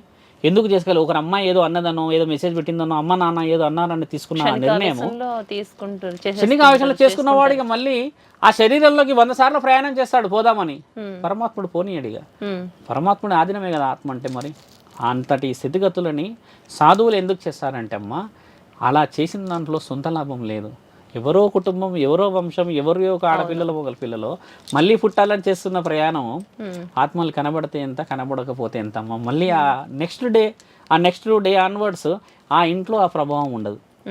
అలా వందల్లో ఉన్నారు వచ్చి చెప్పిన వాళ్ళు. ఇప్పుడు ఈ మధ్యకాలంలో కొన్ని ఛానల్స్ లో మనం చూస్తూ ఉన్నాం, కొంతమంది వచ్చి ఆత్మలు కనిపిస్తాయి మీ కళ్ళ ముందే మేము చూపిస్తామని చెప్పి వాళ్ళు చేస్తూ ఉంటారు. ఒక గ్లాసులో ఆత్మను బంధించటం, లేకుంటే దాని మీద మనసులో అనుకోండి మీ అమ్మమ్మ పేరేంటి, మీ నాయనమ్మ పేరేంటి అని అనుకోవడం. ఇది నిజంగానే వాళ్ళు బయటకు చెప్పకపోయినా వాళ్ళు స్వతహాగా వాళ్ళ అమ్మమ్మ ఎవరు, వాళ్ళ నాయనమ్మ ఎవరు చనిపోయారని వీళ్ళ మనసులో ఏమనుకున్నారో దాన్ని వాళ్ళు చూపించడం జరుగుతుంది. అలాగే ఇప్పుడు ఆత్మ వస్తుంది, ఇప్పుడు 5 నిమిషాలు వెళ్ళిపోతుందని దాన్ని గ్లాసులో బంధించడం, తర్వాత గ్లాసులు ఏమైతే ఉన్నాయో బ్లాస్ట్ అవటం, ఇవన్నీ మేము నమ్మచ్చు అంటారు. ఏంటి ఇవంతా? అంత వద్దలేదు, ముమ్మాటికే వద్దు. ఎవరున్నారో వాళ్ళని పట్టుకురావచ్చు, మీరు మా ముందు కూర్చోబెట్టవచ్చు, మేము మాట్లాడగలం. అలా ఒక ఆత్మని పట్టడానికి ఒక మానవ శరీరం సరిపోదు, మానవాతీత శక్తులు అవి. శరీరం వదిలిపెట్టిన తర్వాత చిన్న ఒక అణువు, మీకు నిమ్మకాయ తెలిసే ఉంటుంది. కానీ అది అసలు మాకు అర్థం కాని క్వశ్చన్. అది ఇట్ ఇస్ మ్యాజికల్ ట్రిక్ అమ్మా. అది అంటే నేమ్స్ ఎలా చెప్పగలుగుతున్నారు? నేమ్స్ అలా చెప్పడం అనేది ఇట్ ఇస్ ప్రీ ప్లాన్డ్ గా ఉంటుంది. కానీ ఎవరు లేరు. ఒక పేరు, ఒక ఆత్మని నిజమైన గురువు సాధకులు చెప్పగలుగుతారు, కానీ ఎవరు పడితే వాళ్ళు చెప్పేంత స్థితి లేదమ్మా. యునో మ్యాజిక్ ఈ రోజుల్లో ఉంది. మనం మాయాజాలం, తర్వాత ఇంద్రజాలం అంటారు దాన్ని. అలాంటి దాంట్లో అన్ని కనబడుతున్నాయి, కానీ అదంతా వాస్తవమే కదా. మరి ఇప్పుడు ఒక శరీరాన్ని అంత కెమెరాల ముందు కూర్చొని అందులో గాజుల్లో బంధిస్తే 3 కన్నులు మూసుకొని మహానీయుడు ముక్కంటి శ్మశానంలో పనిలేక కూర్చున్నాడా, అక్కడ నుంచి విసాడంటే కూర్చోబెట్టినటువంటి యాంగిల్స్ కూడా నిజంగానే వాళ్ళ చెవులో మాటలు వినిపించింది, మేము విన్నాము. అలా కుదరదు, అసలు ఎలా సాధ్యం? అవాస్తవం, అది ముమ్మాటికి అది అవాస్తవం. శాసన గ్రంథాలు మరి ఏం చేయాలమ్మా? నీవు అంత సులభంగా గ్లాస్లో కూర్చోబెడుతున్నావు అంటే ఆ స్థితికి, ఆ గతికి, నీ శరీరానికి, నీ పుణ్యానికి విలువ లేదా? ఏ మంత్ర ఉచ్చారణ నీవు సాధించావని, ఏ సాధనలో నీవు విలువలు సంపాదించావని, ఏ గురువు బోధనలో నీవు బోధనని సంపాదించావని ఒక ఆత్మని బంధించగలవు? ఎవడు పడితే వాడు ఆత్మని బంధించగలుగుతాడా అమ్మ? రక్తాలు కక్కుకొని చస్తారు ఒక్కొక్కళ్ళు. అలాంటి వాళ్ళ గురించి మాట్లాడొచ్చు మనం. అలాంటి వాళ్ళు వందల్లో ఉన్నారు. మేము ఈ మధ్య కాలంలో కూడా ఒక వ్యక్తిని విన్నాము. ఒక పూజకి వెళ్ళాము స్వామి, అప్పటి నుంచి ఎడమ చేతులు లేవట్లేదు అని అన్నాడు. ఒక పూజకి వెళ్ళి గాలి ప్రభావం ఉన్నది అని అంటే వేషం వేసేసుకోనో లేకపోతే ఇంకేదో పూజ బలం ఉందని చెప్పేసి అన్నిటిని పట్టలేం. గాలిని పట్టాలి అని అంటే అమ్మ మొదట నీ శరీరాన్ని పరమాత్ముడి ఆధీనంలో ఉండాలి. You have to take approval లేని నీకు ఆయన కానీ అనుమతి లేనిది అలా ఇలా వచ్చేస్తాయి గాలిలు. గాలి అంటేనే ఎవడికి దొరకనిది, అంత సులభంగా నీకు అలా ఇలా దొరుకుతుందమ్మా? అలా దొరికేది అయితే డైరెక్ట్గా చావగానే వెళ్ళిపోతుంది పరమాత్ముడి దగ్గరికి. అంటే సమ్వేర్ ఏదో మిస్టేక్ని మన దగ్గర వచ్చి పట్టి వీళ్ళు నన్ను బందీ చేయలేరు అని చెప్పి నా ఉద్దేశంతో ఉండడం వల్లే అది అంత విచ్చలవిడిగా తిరుగుతుందమ్మా. ఎవరి ఇంట్లోనే ఉంటుంది, అంతేగాని మీ ఇంట్లో చనిపోయిన వాడు వచ్చి నా ఇంట్లో తిరగడు, మీ ఇంట్లోనే ఉంటాడు. ఎందుకంటే నీ కుటుంబం, నీ ఇల్లు, నీ సంసారమే కదా ఆయనకు ధైర్యం. అలాంటి వాళ్ళని నీ కుటుంబ వ్యక్తులు వచ్చి తప్పితే ఆయనని డైరెక్ట్గా శివుడు వచ్చి కూడా తీసుకుపోడు. ఇది మాత్రం నిజంగా నిజమమ్మా. నీ అనుమతి చాలా అవసరం స్వామి. ఇప్పుడు యమధర్మరాజు అంటే తీసుకువెళ్ళడానికి రెడీగా ఉన్నారు. ఒక యాక్సిడెంట్ జరుగుతూ ఉంటుంది, కొన్ని సినిమాల్లో చూస్తూ ఉంటాం. ఈ యాక్సిడెంట్ జరుగుతుందంటే యమధర్మరాజు రావడం, తీసుకుని వెళ్ళటం, ఇలాంటి మూవీస్లో మనం చూస్తూ ఉంటాం. అలాగే కొన్ని సందర్భాల్లో కొన్ని విషయాలు మీ గురించి తెలుసుకున్నాం. అంటే కోమాలోకి వెళ్ళిపోయినటువంటి కొంతమంది వ్యక్తులను వాళ్ళని మళ్ళీ మీరు వాళ్ళని లేపి వాళ్ళని కూర్చోబెట్టి వాళ్ళతో మాట్లాడినటువంటి సందర్భాలు ఉన్నాయి. ఇది అసలు ఎలా సాధ్యమైంది మీకు? వస్తాం. కోమాలంటేమో మరణం కాదు, మనం తెలుసుకోవాల్సిన విషయం. కోమా అనేది ఏంటంటే వాళ్ళు కొన్ని రోజులు ఉంటారంటే వారి యొక్క మెదడు, వాళ్ళ మెదడు ఏంటంటమ్మా కంప్లీట్గా 0 స్టేజ్కి వచ్చేస్తుంది. అంటే వాళ్ళ న్యూరాన్స్ అన్ని పనిచేయవు.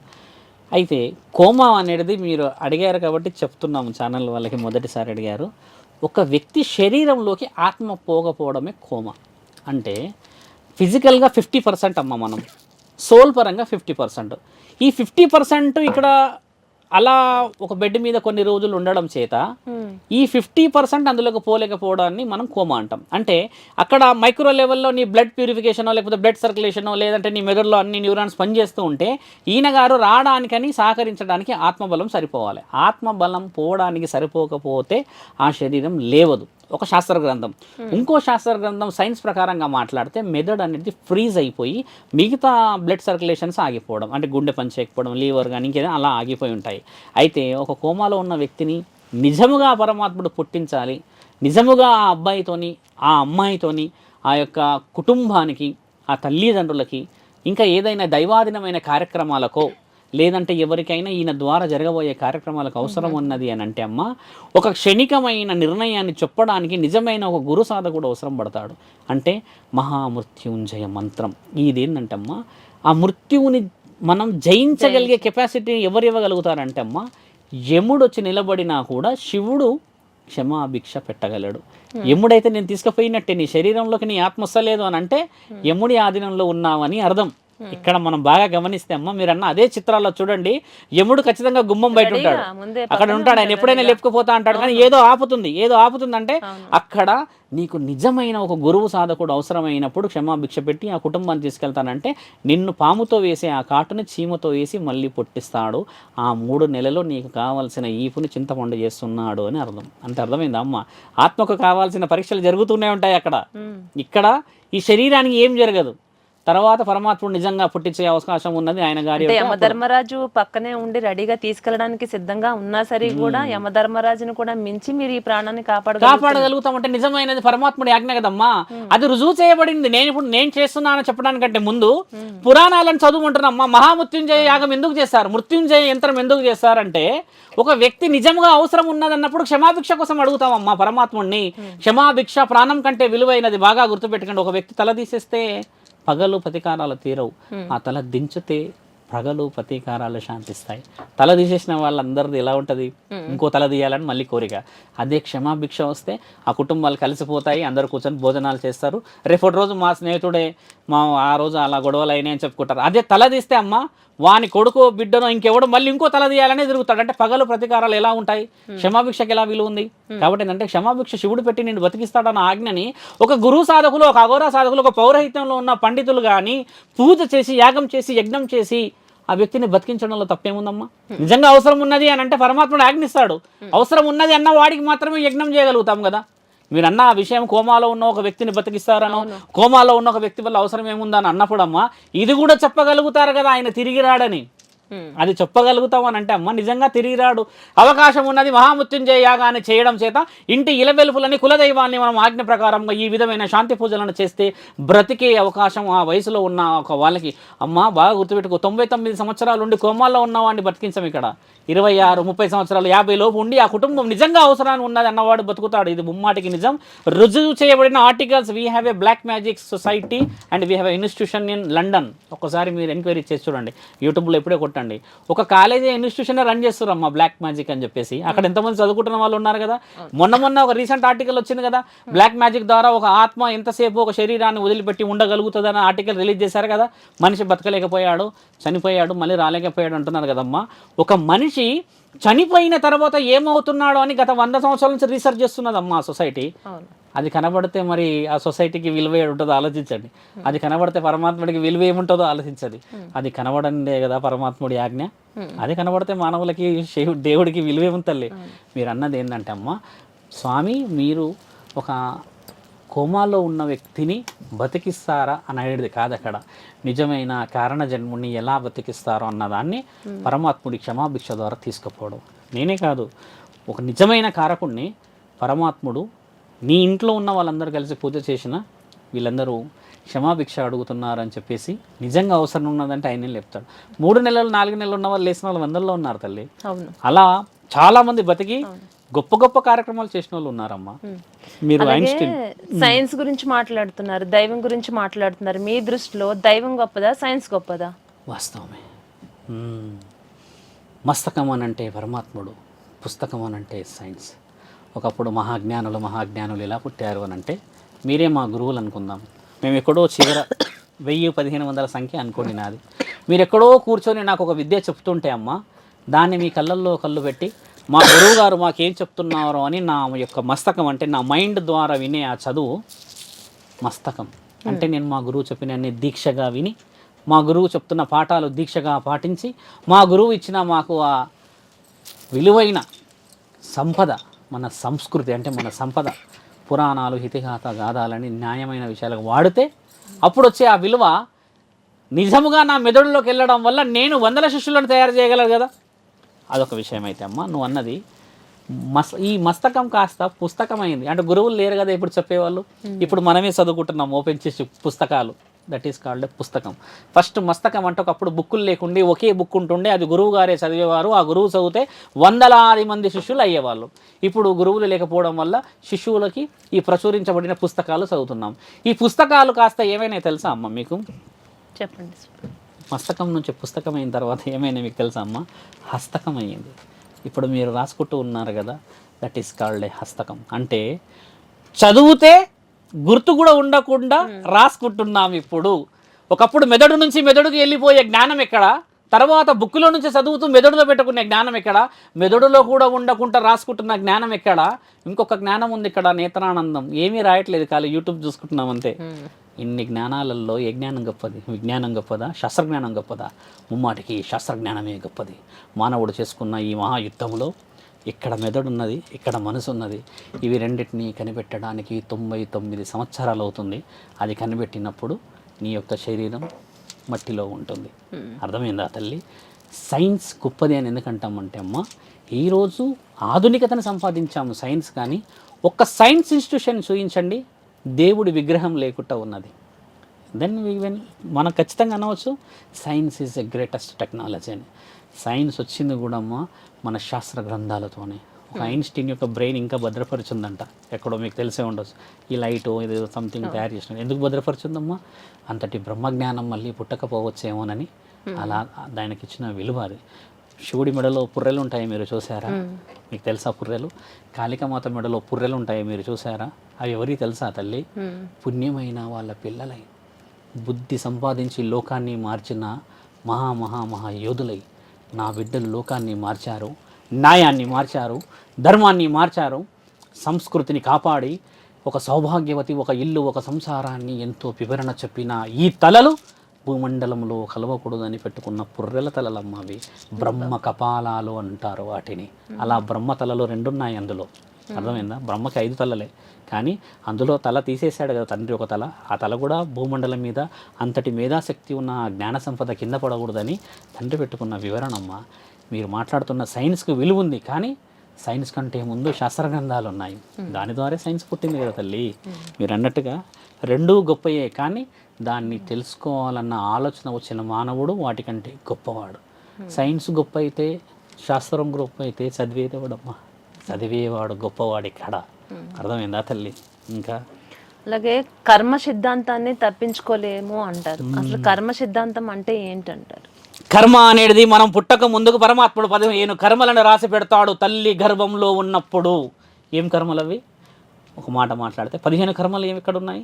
గరుడ పురాణంలో రాసున్న మొట్టమొదటి ప్రచురణ 15 కర్మలతో ఒక మానవ జన్మ ఎత్తుతాము.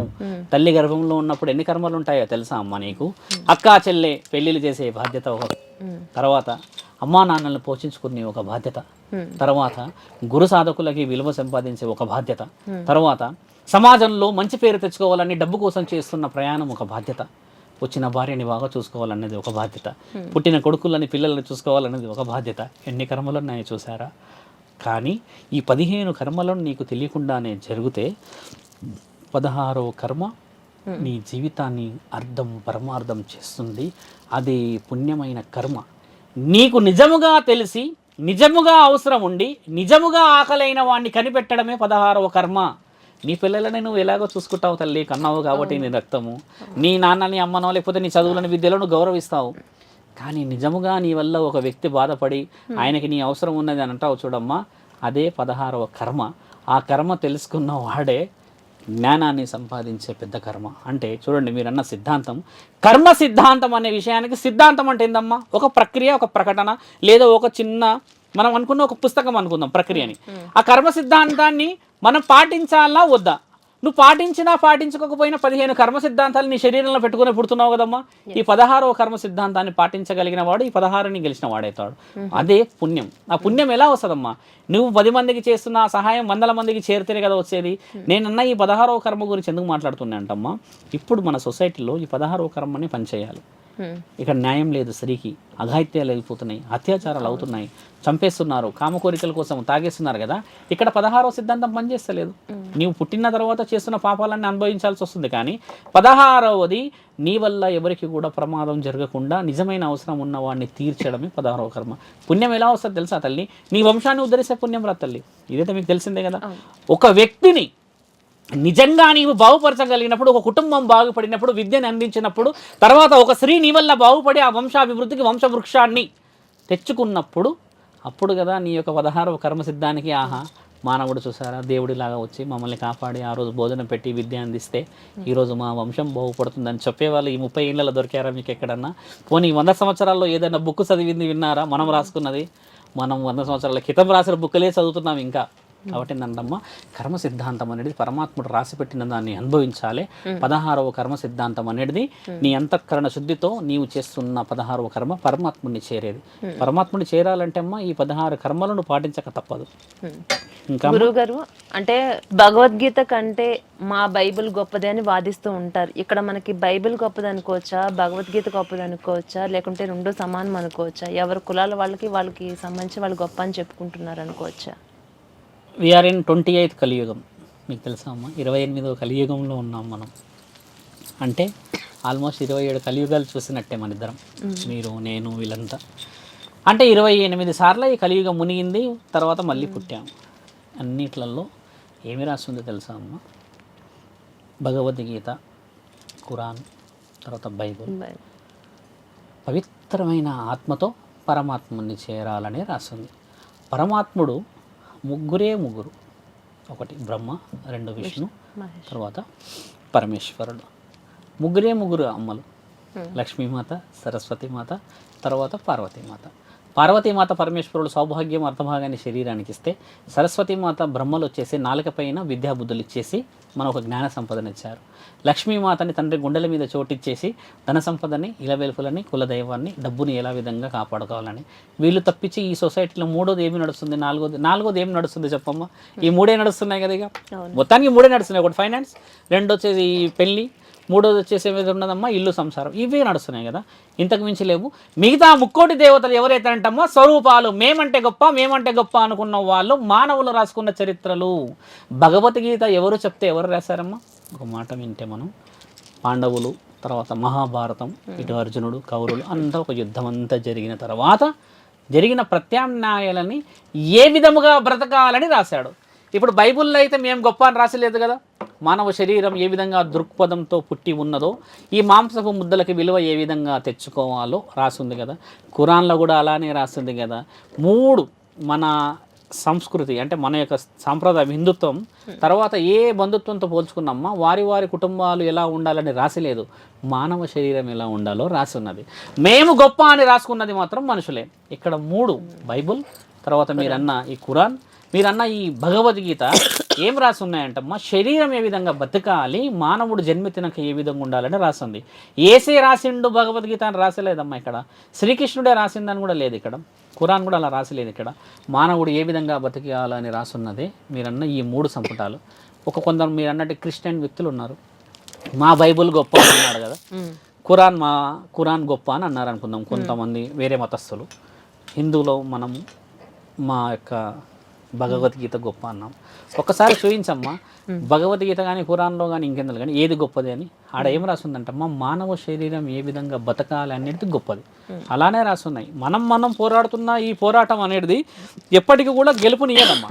నువ్వు అన్నది మంచి ప్రశ్న, ఏది గొప్పది అని అన్నావు కదా. కొంతమంది వాదిస్తున్నారు అన్నావు కదా, కొంతమంది వాదిస్తున్నారు కానీ వాళ్ళు నిజమైన గురు సాధకులు, నిజమైన గురువులని సంపాదించిన విద్యాహస్తులు కాదు. బైబిల్లో ఉన్నది చదువుకో, మనిషి ఎలా బతకాలోనే రాసి ఉన్నది, అంతే కదమ్మా. దేవుడు మిమ్మల్ని అందరినీ మారుస్తాడని ఎక్కడ లేదమ్మా రాసి. మనుషులే మార్చుకోవాలి, ఏ విధంగా బతకాలి, నిజంగా అవసరాలు ఎలా ఉన్నాయో తీర్చుకోవాలని రాస్తుంది కదా. ఇదే ముమ్మాటికి నిజం కదా. ఇంకా భగవద్గీతలో ఒకటి రాస్తున్నది అమ్మా, ఈ సమయం వెళ్ళిపోతుందని రాసి ఉంటుంది. అంటే నువ్వు ఆపినా ఆపకపోయినా సమయానుకూలంగా పరిస్థితులు దాటిపోతాయని రాసింది కదా. వాళ్ళ పురాణంలో కూడా అదే రాసి ఉంటుంది కదా. ఒక వివరణ, ఒక వ్యక్తి, ఒక సంపాదన అనేది ఈ 3 సంపుటాలు. కానీ మాది గొప్పది అని మనుషులు అనుకుంటున్నారు. భగవంతుడు ఎక్కడ ఇది గొప్పదని చెప్పలేడు. హిందుత్వమే ఒకప్పుడు ఉంది మరి అలా అంటే ఇవన్నీ ఎక్కడ వచ్చాయి మీకు తెలుసా అమ్మ? ఒక సమయం నేను మళ్ళీ చెప్తాను. పురాణాలలో శివపురాణంలో రాసింది ఈ మతాలు ఎలా పుట్టాయో. ఈ మతాలు ఎలా పుట్టాయి అనేది నేను మళ్ళీ ఒకసారి వచ్చినప్పుడు చెప్తాను. ఈ మతాలు ఎందుకు పుట్టాయి, ఆ మతాలలో ఎవరు ఏ విధంగా చేశారనేది నేను డాక్యుమెంటేషన్తో పాటు మీకు ఆ రోజు చూపిస్తా. ఈ పురాణంలో ఈ విధంగా రాసి ఉన్నది, ఆ విధంగా రాసి ఉన్నాయి, మీవి ఈ విధంగా ఉన్నాయని చూపించండి అని చెప్పి నేను ఆ వ్యక్తులు ఎవరో కూడా చూపించేసి ఆ వ్యక్తుల పేర్లతో పాటు చెప్తాను మీకు. మన శాసన గ్రంథాలు అంత బలమైనవి అమ్మ. వీ హ్యావ్ ప్రూఫ్స్, మన దగ్గర డాక్యుమెంట్స్ ఉన్నాయి. శివపురాణంలో ఉంది అది, ఎక్కడ ఏ విధముగా ఈ మతాలు మార్పిడి జరిగింది, ఎక్కడ ఏ విధంగా ఈ వివరణ జరిగింది అనేది. ఇక్కడ అన్య మతస్థులు బలహీనులు, హిందూ మతస్థులు గొప్పవాళ్ళు కాదు. ఇక్కడ మ్యాటర్ ఏంటంటే ముఖ్యంగా మాట్లాడితే మానవులలో 2 జాతులు, ఆడ మొగ. వీళ్ళు గొప్పవాళ్ళు ఎప్పుడైతారు అనేది కావాలి మనకంతే.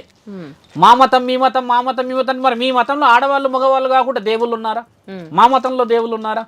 లేరు కదా. మా మతంలో మనుషులే, మీ మతంలో మనుషులే కదమ్మా.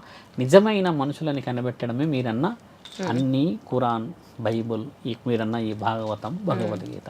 మనిషిలాగా కనబట్టలేని ఏ గీత మనకు అవసరం తల్లి? ఓ మాట ఆలోచించు. అవునండి. అలాగే వేదాలకు అసలు మూలం ఏంటి? ఏ వేదం ఏం చెబుతుంది? బలమైన ప్రశ్న. 4 వేదాలని మనం తీసుకుంటే శాస్త్ర గ్రంథాల్లో, ఇతిహాస పురాణాలలో 2 వేదాలు.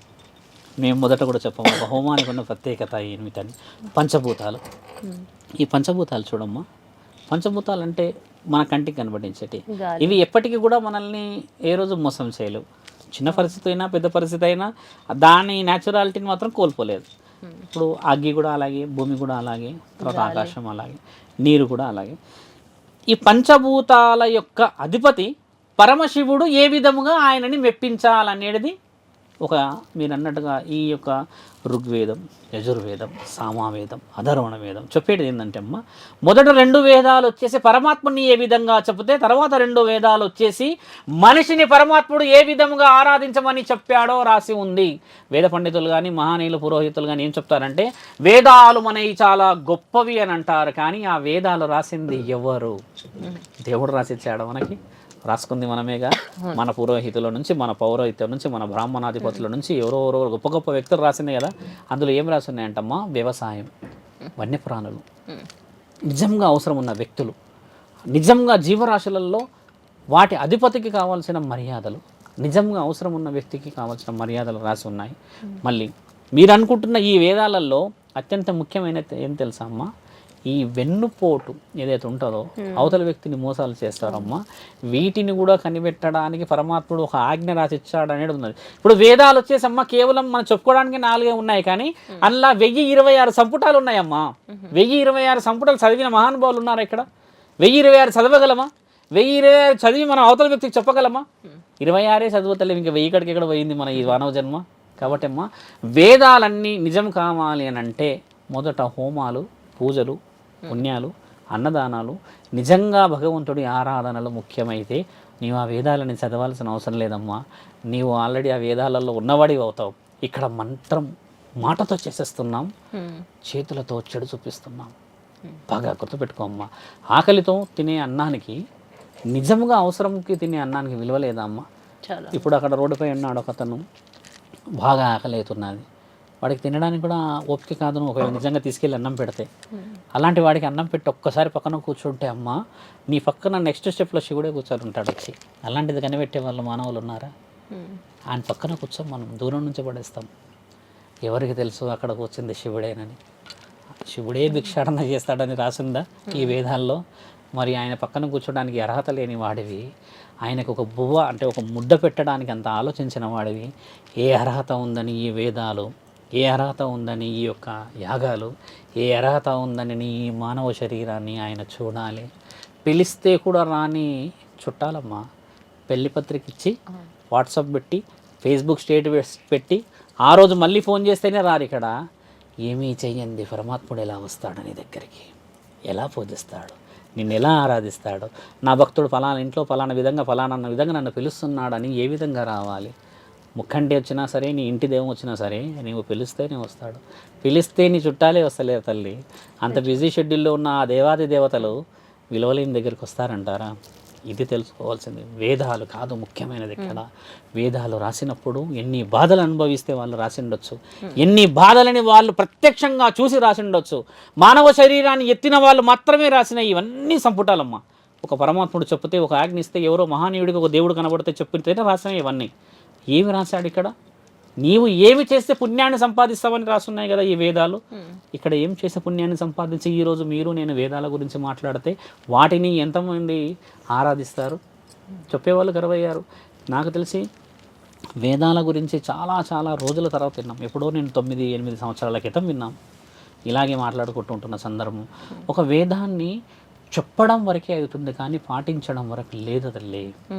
ఒక యాగం చేస్తారు కదమ్మా, వీధంతా కలిసి ఎంతమంది హోమం చేస్తున్నారు ఈరోజు చెప్పండి? నీ ఇంటికి నీవే హోమం చేసుకుంటున్నావుగా. ఒకప్పుడు అందరు కలిసి హోమాలు చేసేవాళ్ళుగా. స్వామి, హోమాల విషయానికి వస్తే, హోమం అనేది చాలా ఖర్చుతో కూడుకున్నదని, అంటే పేదవారి ఎంతో మందికి కష్టాల్లో ఉంటే హోమం చేస్తే గనక మీకు కష్టాలు తొలగిపోతాయని చెప్తూ ఉంటారు. కానీ హోమం అనేది ప్రతి ఒక్కరు కూడా చేసుకోలేనటువంటిది అనే వింటున్నాం. ఇది నిజమేనంటారు? అంత ఖర్చుతో కూడుకుంటుందా హోమం? వాస్తవం. ఒక హోమం ఏంటంటే అమ్మా, ఇది చాలామంది తెలుసుకోవాలి, కొంతమంది వ్యతిరేకించవచ్చును మనము. ఇప్పుడు ఉదాహరణకి మీరు భాగ్యనగరంలో ఏదో ఒక మూలలో ఉన్నారు, ఓల్డ్ సిటీలో ఉన్నారు అనుకుందాం. ఓల్డ్ సిటీలో బంగారం మైసమ్మ గుడి ఉంది, భాగ్యలక్ష్మమ్మ గుడి ఉంది, తర్వాత సింహవాహిని అమ్మవారి గుడి ఉంది. అక్కడ హోమం చేస్తే అమ్మ నీ ఇంటికి కూడా పుణ్యమే. హోమం యొక్క పుణ్యం అది. ఒక ప్రాంతానికి ఒక హోమం అవసరం అంతే. ఈ ప్రాంతంలో నువ్వు చేస్తే హోమము, నీవు వెళ్ళి కొబ్బరికాయలు కొట్టి పూజలు పురస్కారాలు లేకపోతే పట్టు వస్త్రాలు తీసుకెళ్ళి అమ్మవారిని ఇస్తేనే అమ్మవారు చూస్తుంది అన్నది అవాస్తవం. ఆ హోమం జరుగుతున్నదని నీ చెవులకు వినబడ్డా ఆ పుణ్యం నీకు వచ్చేస్తుంది. అదే కదమ్మా హోమం యొక్క ప్రత్యేకత. మరి అది ఎందుకు మనకు తెలుస్తలేదు? ఇక్కడ తెలియాల్సింది ఏంటంటమ్మా, ఎవరో హోమం చేపిస్తే ఖర్చులు అవుతున్నాయని అనుకోవడం కంటే ముందు 10 మంది 10 రూపాయలు వేస్తే 100 రూపాయలు అవుతున్నప్పుడు చేస్తున్న హోమం విలువైంది. ఇక్కడ ఏంటంటే గడపకి హోమం కావడం వల్ల విలువ వస్తలేదు. ఒక గడప 25,000 నేను అడిగానమ్మా హోమం చేయమని, 25,000 నీకు కష్టమేగా. అదే నేను ఒక గుడిలో హోమం చేసి, అమ్మా పౌర్ణమి రోజు మేము హోమం చేస్తున్నావా రండి, దంపతులతో పిల్లలతో, కొంతమంది ఏదైనా అనారోగ్య స్థితులు ఉన్నాయని చెప్తే ఎంతమంది నా తల్లులు రారు, ఎంతమంది కుటుంబాలు రారు, ఎంతమంది ఆడపిల్లలు రారు? మరి ఎవరు చెబుతున్నారమ్మా? ఎవడి గుడి వాడికే ఎందుగా? నరుడి గుడి ఇది. నా తండ్రి పరమేశ్వరుడి గుడి కదా, నా తల్లి పార్వతీమాత గుడి కదా, మహానీయుల గుడి కదా, అది ఎవరి గుడి అమ్మా? అంటే స్వామి, ఎవరైనా హోమం చేస్తున్నారు అని తెలుసుకున్నప్పుడు కానీ వాళ్ళు పిలిచినా కానీ వెళ్ళటం చాలా మంచిదే అంటారు. ఖచ్చితంగా వెళ్ళేసి ఒక కొబ్బరికాయ ఇచ్చేసి ఒక వస్త్రాన్ని సమర్పించి, అమ్మ మాకు కూడా పుణ్యఫలం ఇచ్చేసి ఆశీర్వాద బలమి అని అంటే, అమ్మ అది శాసన గ్రంథాల్లో రుజువు చేయబడింది. ఒక హోమం చేస్తే ఆ ప్రాంతం మొత్తం బాగుపడుతుంది, కలియుగం అంతమవుతుంది కూడా హోమం చేయనప్పుడే రాసుందమ్మా. కల్కి భగవానుడు అవతరించేది ఎక్కడ రాసుంది కదా. ఒక్కసారి హోమం జరగకపోతే కలియుగం అంతమే, ఇది రాసుందమ్మా శాసన గ్రంథాల్లో, పురాణాలలో రాసుంది. ఒక పూజ జరగకపోతే కలియుగం అంతం. ఒక స్త్రీ అనుకున్న స్థితిగతులు దాటేసేసి సౌభాగ్యాన్ని పాటించకపోతే కలియుగం అంతం. ఇవన్నీ అంతాలు ఎలా అయితే తెలుసా అమ్మ, ఒక్కసారి కానీ హోమం అనేది అలా పెట్టిస్తామ్మా, వేద మంత్రాల సాక్షిగా అగ్ని సాక్షిగా అష్ట సుగంధాలు వేస్తాం మనం. హోమం అంటే అమ్మ ఇప్పుడు దొరుకుతున్న ఆ చిన్న 30 రూపాయలది ఆ సంచి కాదు, కట్టెలు తీసుకొచ్చేస్తాం అది కాదు. ఒకప్పుడు వనమూలికల సముదాయం అది. అడవి నుంచి మహర్షులు, ఈ వీరులు కొంతమంది వెళ్ళేసి కొన్ని వనమూలికలు కొన్ని ఆకులను తీసుకొచ్చి వేస్తే అమ్మ, వాటిని పీలిస్తే కూడా శ్వాసకోశ వ్యాధులు పోయేటి. అంతటి శాస్త్రగంధం అమ్మ మనది. ఇంట్లో ఉన్న గాలి పారిపోతుంది, ఇంట్లో ఉన్న చెడు పారిపోతుంది. అలా పారిపోతూ చేస్తుంటే పంచభూతాలకి హోమాలు చేస్తాం. ఇక్కడ మహాహోమం అనేది పంచభూతాలది. అంటే పరమశివుడు మెచ్చేది ఏంటంటే ప్రకృతి. కాబట్టి ఏంటంటే ఆ చుట్టుపక్కల ఒక 8-9 కిలోమీటర్లకు ఉన్న ఆ విలువ పరమాత్ముడు ఊరూరా చెయ్యాలంటాడు. వాళ్ళే గ్రామ దేవతలు అంటాడు.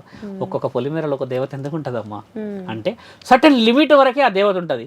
అక్కడ పూజ చేస్తే ఆ ఊరంతా విలువ, ఆ తర్వాత మళ్ళీ ఇంకో ఊర్లో ఇంకో విలువ చేయాలి. అలా చెప్పట్లేరు కదా ఇప్పుడు. ఎందుకు స్వామి, మనం కరోనాలో చూసుకుంటే కొన్ని గ్రామాల్లో కానీ కొన్ని ఊర్లలో హోమాలు చేసిన చోట అక్కడ అసలు ఆనవాళ్ళకు కూడా కరోనా రాలేనటువంటి ప్రజలు ఎంతో మంది ఉన్నారు. ఎంత విలువ ఉందమ్మా.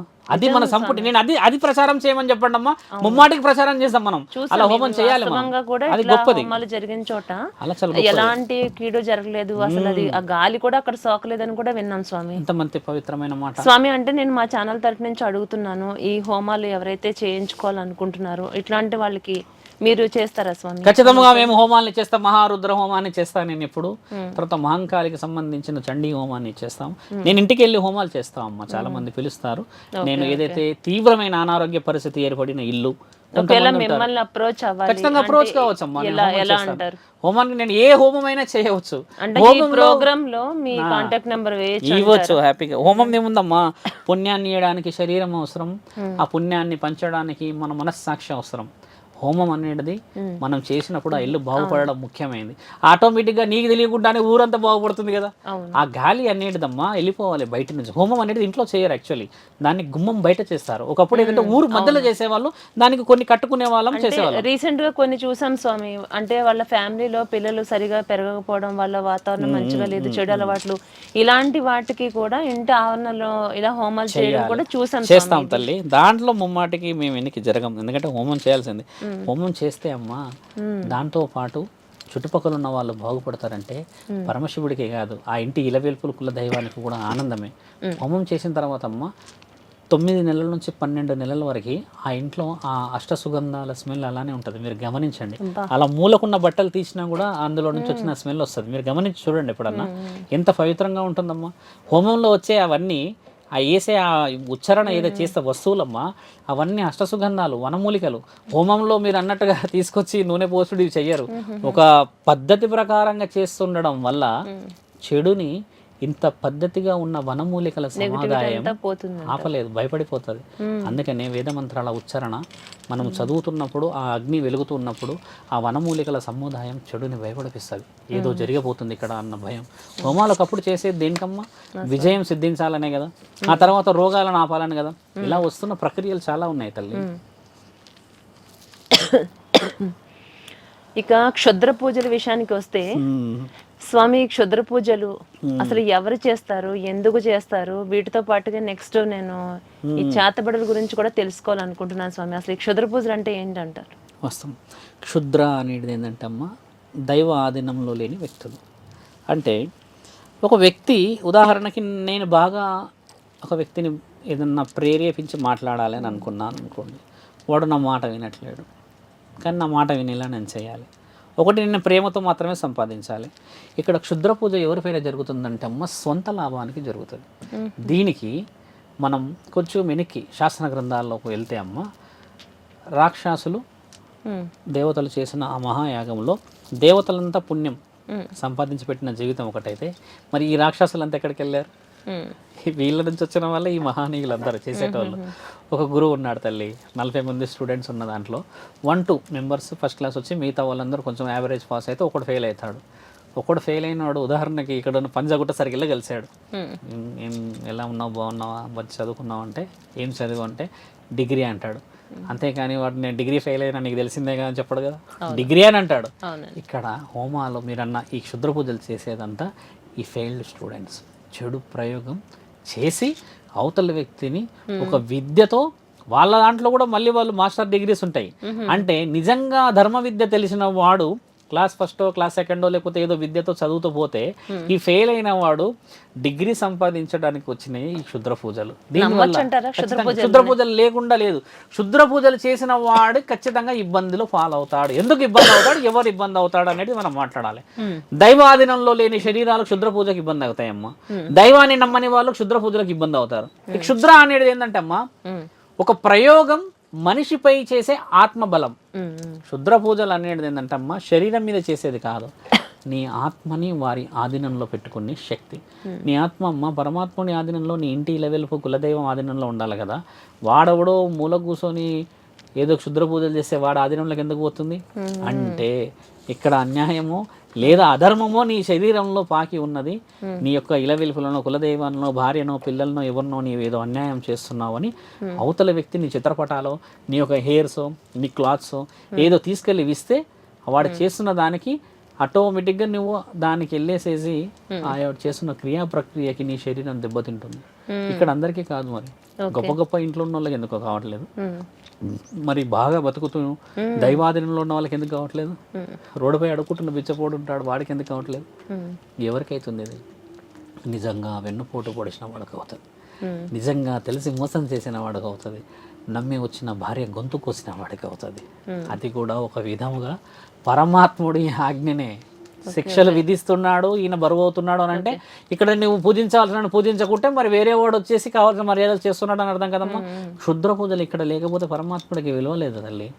దెబ్బ ఈపుకు కాదు తగలాల్సింది కలియుగంలో మనస్సుకు. ఒకప్పుడు ఏంటంటే అమ్మా మాట్లాడితేనే మనుషులు వినేవాళ్ళు. ఇప్పుడు చూడండి ఎన్ని మాటలు మాట్లాడినా వింటలేరు, ఎన్ని చెప్పినా వినట్లేరు. నాకు మైండ్ తిరుగుతలేదు అంటారు. ఈ మైండ్ ఎప్పుడు తిరగాలి, మరి ఎక్కడ తిరగాలి? ఒకప్పుడు అమ్మ వస్తుందనగానే అందరు భయపడిపోయేవాళ్ళు, అమ్మని చూడగానే ఎంతమంది భయపడేవాళ్ళు. ఇప్పుడు ఏం భయపడతలేరు. ఎందుకు భయపడతలేరు అంటే అన్నీ తెలుసులే అని చెప్పేసి. అంటే ఈ మైక్రో లెవెల్ సెన్స్ ఆర్గాన్ ఏదైతే ఉంటుందమ్మా ఈ మనస్సాక్షి, దాన్ని గెలిచేవాడు లేడు కలియుగంలో. అది గెలిచిన వాళ్ళందరూ బెస్ట్ ఫ్రెండ్సే, మీరు బాగా గుర్తుపెట్టుకోండి. దాన్ని కదిలించాలి అని అంటే మొదట వాడి ఇష్టాలన్నీ నీవు నీకు అనుకూలంగా అమర్చాలి. లేదు కుదరదు చేయను అని అంటే అమ్మ ఈ క్షుద్ర పూజలన్నీ రాను రాను ఇంకొక క్షుద్ర పురాణం అవుతుంది మన దగ్గర ఉన్న 36 పురాణాలలో 37 పురాణం అవుతుంది ఇది. ఎందుకంటే కలియుగంలో ప్రభావం ఎలా చూపిస్తుంది చూసారు కదా, మంచి వాళ్ళకి విలువ లేదు ఇక్కడ. నిజంగా నమ్మిన వాడిని మోసం చేసేస్తున్నాం. మరి క్షుద్ర పూజలు పని చేయకపోతే ఏం చేస్తే తల్లి, నీవు దేవుణ్ణే నమ్మవు, గుడికే వెళ్ళవు, తల్లిదండ్రులకు గౌరవం, నీ పుట్టినరోజు అని చెప్పేస్తే ఊర్లో ఉన్న వాళ్ళందరినీ కలుస్తావు, నీ తల్లిదండ్రి కాలు మొక్కవు. నీవు పక్కనే ఉన్న భార్యని నాతో పాటు ఉంది, నా భార్య నన్ను నమ్ముకొని వచ్చిందని చెప్పేసి తిన్నవా అని చెప్పి ఆవిడతో అనవు, తినేసే అని అంటావు. మందు తాగేసి నువ్వు వచ్చి కూర్చుంటే నీకోసం ఎదురు చూస్తూ చూస్తూ చూస్తూ పడుకున్న ఆ స్త్రీ మనసుని ఎవరు గెలిచారు? మరి ఎందుకు చేసుకున్నావు? నీకోసం ఎదురు చూస్తున్న ఆ పిల్లల పరిస్థితి ఏంది? నిద్రపోతే అయిపోతుందమ్మా వచ్చేసి ప్రేమలో ఆప్యాయతలు ఇవ్వకూడదా? కలిసి భోజనం చేస్తే వచ్చే విలువ ఎంత బాగుంటుంది. తినుకుంటూ గొడవ పడదాం, మనం కనీసం కష్టసుఖాలు మాట్లాడుకున్న వాళ్ళు అవుతాం. ఎక్కడో కంచం బట్టి బిర్యానీ తినేసి వచ్చి ఇంట్లో గ్యాస్ టాబ్లెట్ వేసి నిద్రపోయే నీవు నిజమైన మనసుని ఎప్పుడు తెలుసుకుంటావు? పడుకున్నప్పుడు చనిపోయావు అనుకో ఉదాహరణకి, ఎందుకు చనిపోయావో తెలుసుకోవడానికి ఒక యుగం పడుతుంది. ఇక్కడ నేను అన్నిటి ఏంటంటే అమ్మా పచ్చటి మెతుకులు, అంటే ఈ పచ్చడి మెతుకులు, పచ్చి పులుసు తిన్న అన్నం కుటుంబంతో కూర్చొని తినాలి. అది నిజమైన పరమాన్నం, పంచభక్షాన్నం. అది బయట తినేసేసి పడుకో అని చెప్పి ఆయన రాకముందు ఈమె తినేసేసి చేసే ఆ విలువ రాదు. అందుకే క్షుద్ర పూజలు, తర్వాత మీరన్న చేతబడులు, మీరన్న ఈ వశీకరణలు బలం ఎందుకు వస్తున్నాయి ఈ రోజుల్లో అంటే అమ్మా నీవు నీ లిమిట్ క్రాస్ అయిపోతే మూడో వాడు నీ నెత్తి మీద నాట్యం చేస్తాడు. అలా చెయ్యనియొద్దు అంటున్నాం. అంటే చేతబడులు చేస్తే ఎవరికైతే చేతబడులు చేస్తారో వాళ్ళైతే తల ఎంటుకలు తీసుకెళ్లి దాంతో చేయటం ఇవన్నీ జరిగితే వీళ్ళు చనిపోతారు అంటారు. ఇది నిజమేనా? ఖచ్చితంగా. ఎందుకు చనిపోతారు, ఎలా చనిపోతారు అనేది మనం ఆలోచించాలి. ఇక్కడ ఎంటికలు తీసుకెళ్ళాం ఒక ప్రూఫ్, తర్వాత బట్టలు తీసుకెళ్లారు ఒక ప్రూఫ్, మట్టి తీసుకెళ్లారు ఒక ప్రూఫ్. మరి ఒక చేతబడి చేసిన వాడిని నేను అటాక్ చేయాలి, నిన్ను ఏ విధంగా నేను పట్టాలి? ఇదేంటంటే చేతబడి అనేది ఒక వీధిలో కూర్చొని దేవుడి ముందు కూర్చొని చేసేది కాదు కదా. ఎక్కడో మైక్రో లెవెల్లో ఉన్న రూమ్లో కూర్చొని ఎక్కడో ఎవరు కనబడకుండా కూర్చొని చేసేది. అంటే క్షుద్ర పూజ చేసేదంతా చీకట్లోనే ఎవరికి కనబడకుండా చేసేది. కాబట్టి ఒక వ్యక్తిని మైక్రో లెవెల్లో ఫోకస్ చేస్తారు. మీకు తెలుసా తల్లి, చిన్న ఎగ్జాంపుల్ చెప్తాము. భూతద్దం మనం చూసే ఉంటాం, దాన్ని అలా వీక్షణంగా ఇలా పెట్టి చూస్తూ ఉంటాం. ఒక ఆకుకు కానీ ఒక కాగితాన్ని కానీ మోర్ దెన్ 20 minutes చూస్తే తక్కువనే ఫైర్ వస్తుంది అక్కడ. క్షుద్ర పూజ కూడా అదే. నిన్ను దీక్షణంగా చూసి చూసి చూసి చూసి చూసి కావాల్సిన మంత్ర ఉచ్చారణ చేసి చేసి చేసి రా రా రా అని పిలిచి కొన్ని మంత్రాలు ఉంటాయి వాళ్ళకి, అవి చేస్తారు కదా. డెఫినెట్లీ నువ్వు బలహీనుడు కాబట్టి ఎఫెక్ట్ అవుతావు. అదే బలవంతుడిని నాలంటోని కదిలించి చూడమనండి, ఆ 20 నిమిషాల్లో వాడికి గుండెపోటే వస్తుంది, వాడికి గుండెపోటు వస్తుంది. నేను అనేది ఏంటంటే చేసేవాడికి గుండెపోటు తెప్పించాల్సింది వాడు చేయగానే, వాడు చిన్న ఆవగింజ చేయగానే ఈయన గారు బుడంకాయలాగా దొరలకుండా వెళ్ళిపోతూనే ఉన్నాడు. అలా చేయకూడదు. నీ ఇంట్లోని ఇలవెల్పుని పూజించమ్మా, నీ దేవుని పూజించాలి. అంటే స్వామి ఇప్పుడు కొంతమందికి దైవభక్తి చాలా ఉంటుంది, పూజలు ఎక్కువ చేస్తూ ఉంటారు, వాళ్ళు ఎంతో ఉన్నత స్థానానికి వెళ్తూ ఉంటారు. ఇలాంటిది వరవలేక కూడా దుష్ట శక్తుల్లాగా కొంతమంది వాళ్ళ మీద ఇలాంటివి చేయాలని చూస్తూ ఉంటారు. వీళ్ళ దైవభక్తి వీళ్ళని కాపాడుతుంది అంటారా? ఖచ్చితంగా వారి దైవభక్తి వారిని కాపాడతలేదు. వాళ్ళు చేసుకున్న ఆ వంశపు ఆది బీజం వారి యొక్క వంశాన్ని పుణ్యవతులను కాపాడడానికి ఇంటి ఇల వెలుపులు ఇక్కడ చూడు తల్లి, నాలికని బయటికి పెట్టి కాలికమంత కడపలో కూర్చొని ఉంటది, నా వంశం వైపు ఎవడొస్తారా మీరు చూడ్డానికి. అలా ఇంటి ఇలవెల్పులు కులదైవాన్ని కాపాడుకోవడానికి మనం ఫస్ట్ అర్హత సంపాదించాలి. వాళ్ళని వాళ్ళు కాపాడుకోరు. ఇక్కడ వాళ్ళు పూజలు చేయాల్సింది వాళ్ళ కర్మలని, వారి యొక్క పుణ్యాలని వారి యొక్క పూర్వీకులే చేసి పెట్టారు. పుణ్యం కొద్ది పురుషార్థం. మీరు బాగా గుర్తుపెట్టుకోండి అమ్మా, ఎక్కడో చేసిన వంశాలు ఇప్పటికీ ప్రశాంతంగా బతుకుతున్నాయి, ఎక్కడో చేసిన పాపాలు ఇప్పటికీ అనుభవిస్తున్న వంశాలు ఉన్నాయి కదా. మరి కొన్ని కుటుంబాలు ఉన్నాయి, కొన్ని తరాల బడి సుఖంగా ఉన్నాయి. ఎలా ఉన్నాయమ్మా అవన్నీ? వాళ్ళ తాతలు, వాళ్ళ ముత్తాతలు, లేకపోతే వాళ్ళ పెదనాన్నలు, మామయ్యలు ఎంత పుణ్యం చేసి ఉండవచ్చు. ఆ పుణ్యాన్ని మరి ఎక్కడికి పోవాలి? మరి ఆ దేవుడు వీళ్ళనే పుట్టించుకొని మళ్ళీ తీసుకుంటాడు కదా. 80-90 సంవత్సరాల జీవితంలో ఎప్పుడు పోతామో తెలియదు కదమ్మా. మరి పుట్టి మళ్ళీ అదే వంశంలో పుడతాం, మళ్ళీ అదే వంశంలో పుడతాం కదా. ఆ జన్మలో నీవు చేసుకున్న పుణ్యాన్ని నీవు మాత్రమే అనుభవిస్తావు. దానికి ఆ జన్మలో చూస్తున్న నీ ఇంటి ఇలవెల్పే ఈరోజు జవాబుగా నిల్చుంటుంది. అలాంటి వాళ్ళకి ఎప్పటికీ తగలదు, నిజంగా తగలదు. కానీ మేము పూజలు చేస్తున్నామని, మేము పెద్ద పెద్ద కార్యక్రమాలు చేస్తున్నామని ఒకవేళ ఎవరైనా హంగుహారబాటం చేస్తే అమ్మ, అలాంటి వాళ్ళకి క్షుద్ర పూజలు బలంగా తగులుతాయి. అది మనసుతో చేసేది కాదు, శరీరంతో చేసుకుంటూ మేము అది చేసాం ఇది చేసాం అని అంటే ఇంకా ఖచ్చితంగా తగులుతుంది. మనసుతో చేసే పూజలకి నిజం మీరు అన్నట్టు అంతరాత్మ పనిచేస్తుంది. కొంతమంది ఉంటారు కొంచెం షో అప్ చేస్తారు కదమ్మా, అలాంటి వాళ్ళని కొంతమంది అంటారు ఎప్పుడూ గుడికే పోతాడు ఈయన, మొన్న నీకు స్ట్రోక్ వచ్చింది అంటారు. అంటే అది మరి గుడికి ఇరపోతుండా లేకపోతే పంపిస్తున్నారా అది చూడాలి మనం. మనసుతో పోయేది గుడి అమ్మా, ఇష్టంగా పోయేది బడి. ఇవి రెండు కాకుండా తోసేస్తే పోయేది గుడి బడి కాదు. కాబట్టి ఏంటంటే అమ్మా, క్షేత్రబడిలో క్షుద్ర పూజలు జరిగేది నీ యొక్క మనస్సాక్షికి కాదు, నీ శరీరానికి. అది పవిత్రంగా లేకపోతే ఖచ్చితంగా దెబ్బ పడాల్సిందే. బలంగా ఉన్నావు అనుకో, నీవు నిన్ను అవతల వ్యక్తి చూసి భయపడాలి. నువ్వు బలంగా ఉండి కూడా తల కిందకి వేసుకొని ఆడవాళ్ళలాగా నడుచుకుంటూ పోయినావు అనుకో అమ్మా, నీకంటే పొట్టుకున్నాడు వచ్చి నేను నెత్తి మీద కొట్టిపోతాడు. అంటే నీ బలహీనత అవతల వ్యక్తికి బలమైంది కదా. ఇప్పుడు సపోజ్ ఎవరికైనా నిజంగానే మంచి వాళ్ళకి కూడా వాళ్ళు ఎదుగుతున్నారని ఓర్వలేక వాళ్ళ మీద ఇలాంటి దుష్టచర్యలు ఏమైతే ఉన్నాయో, ఇదే చేతబడులు ఇలాంటివి చేస్తూ ఉన్న వాళ్ళకి, వాళ్ళు స్వతహాగా మంచి వ్యక్తులు అయితే వాళ్ళని కాపాడటానికి ఏ విధమైనటువంటి పూజలు మీ ద్వారా చేయగలుగుతారు? ఇప్పుడు మనం ఈ విధంగా మాట్లాడుకోవచ్చమ్మా. ఒక వ్యక్తికి క్షుద్ర పూజలు జరిగాయి అనుకుందాం, అది మూడో వ్యక్తి వల్ల జరగదు. అమ్మటికి ఇది మేము చాలాసార్లు చెప్పాము, నీ ఇంటిని రక్త సంబంధీకుల వల్లనే అవతల వ్యక్తి క్షుద్ర పూజ చేయగలుగుతాడు తల్లి. వేరే వాళ్ళు ఇప్పుడు అన్నోన్ పర్సన్, మీరు ఒక మహాలక్ష్మి మీ పేరు, నేను ఒక శివరుద్రని కదమ్మా, వేరే మధ్యలో వచ్చి ఒక నరసింహుడు మన ఇద్దరి మీద చేసి చేయలేడు, ఆయన అర్హత లేదు. మీ కుటుంబంలో వ్యక్తులు వెళ్ళి మీ యొక్క వస్తువులో లేకపోతే మీ ఆచరణలో మీ ఆధారంలో ఇస్తే అప్పుడు దిగుతుంది కదమ్మా వెన్నుపోటు కరెక్ట్గా. ఎందుకంటే నీ సీక్రెట్లు చెప్పేది ఎవరు? నీ సీక్రెట్లు అయితే నాకు చెప్పవు కదా, నేను ఎక్కడో ఉంటా ఏదో సాధువుని. నీవు నీ ఇంట్లో నీ భర్తకు చెప్తావు, నీ అన్నకు చెప్తావు, నీ తమ్ముడు చెప్తావు, లేకపోతే మేనత్తకు చెప్తావు, బాబాయ్కి చెప్తావు, నీ రక్త సంబంధికులకే చెప్తావు నీ వంశంలో. అలాంటి ఏమైనా జరుగుతున్నాయనంటే మన కుటుంబంలోనే అది వేరే వాడు చేయడానికి అవకాశం లేదు తల్లి. ఇది తెలుసుకోవాలి ముఖ్యంగా. ఇప్పుడు చాలా మంది సమాజంలో మనకు సంబంధించిన వ్యక్తులు పొడిస్తేనే దిగుతుంది ఈ క్షుద్ర పూజ కానీ ఏదైనా బలం కానమ్మా.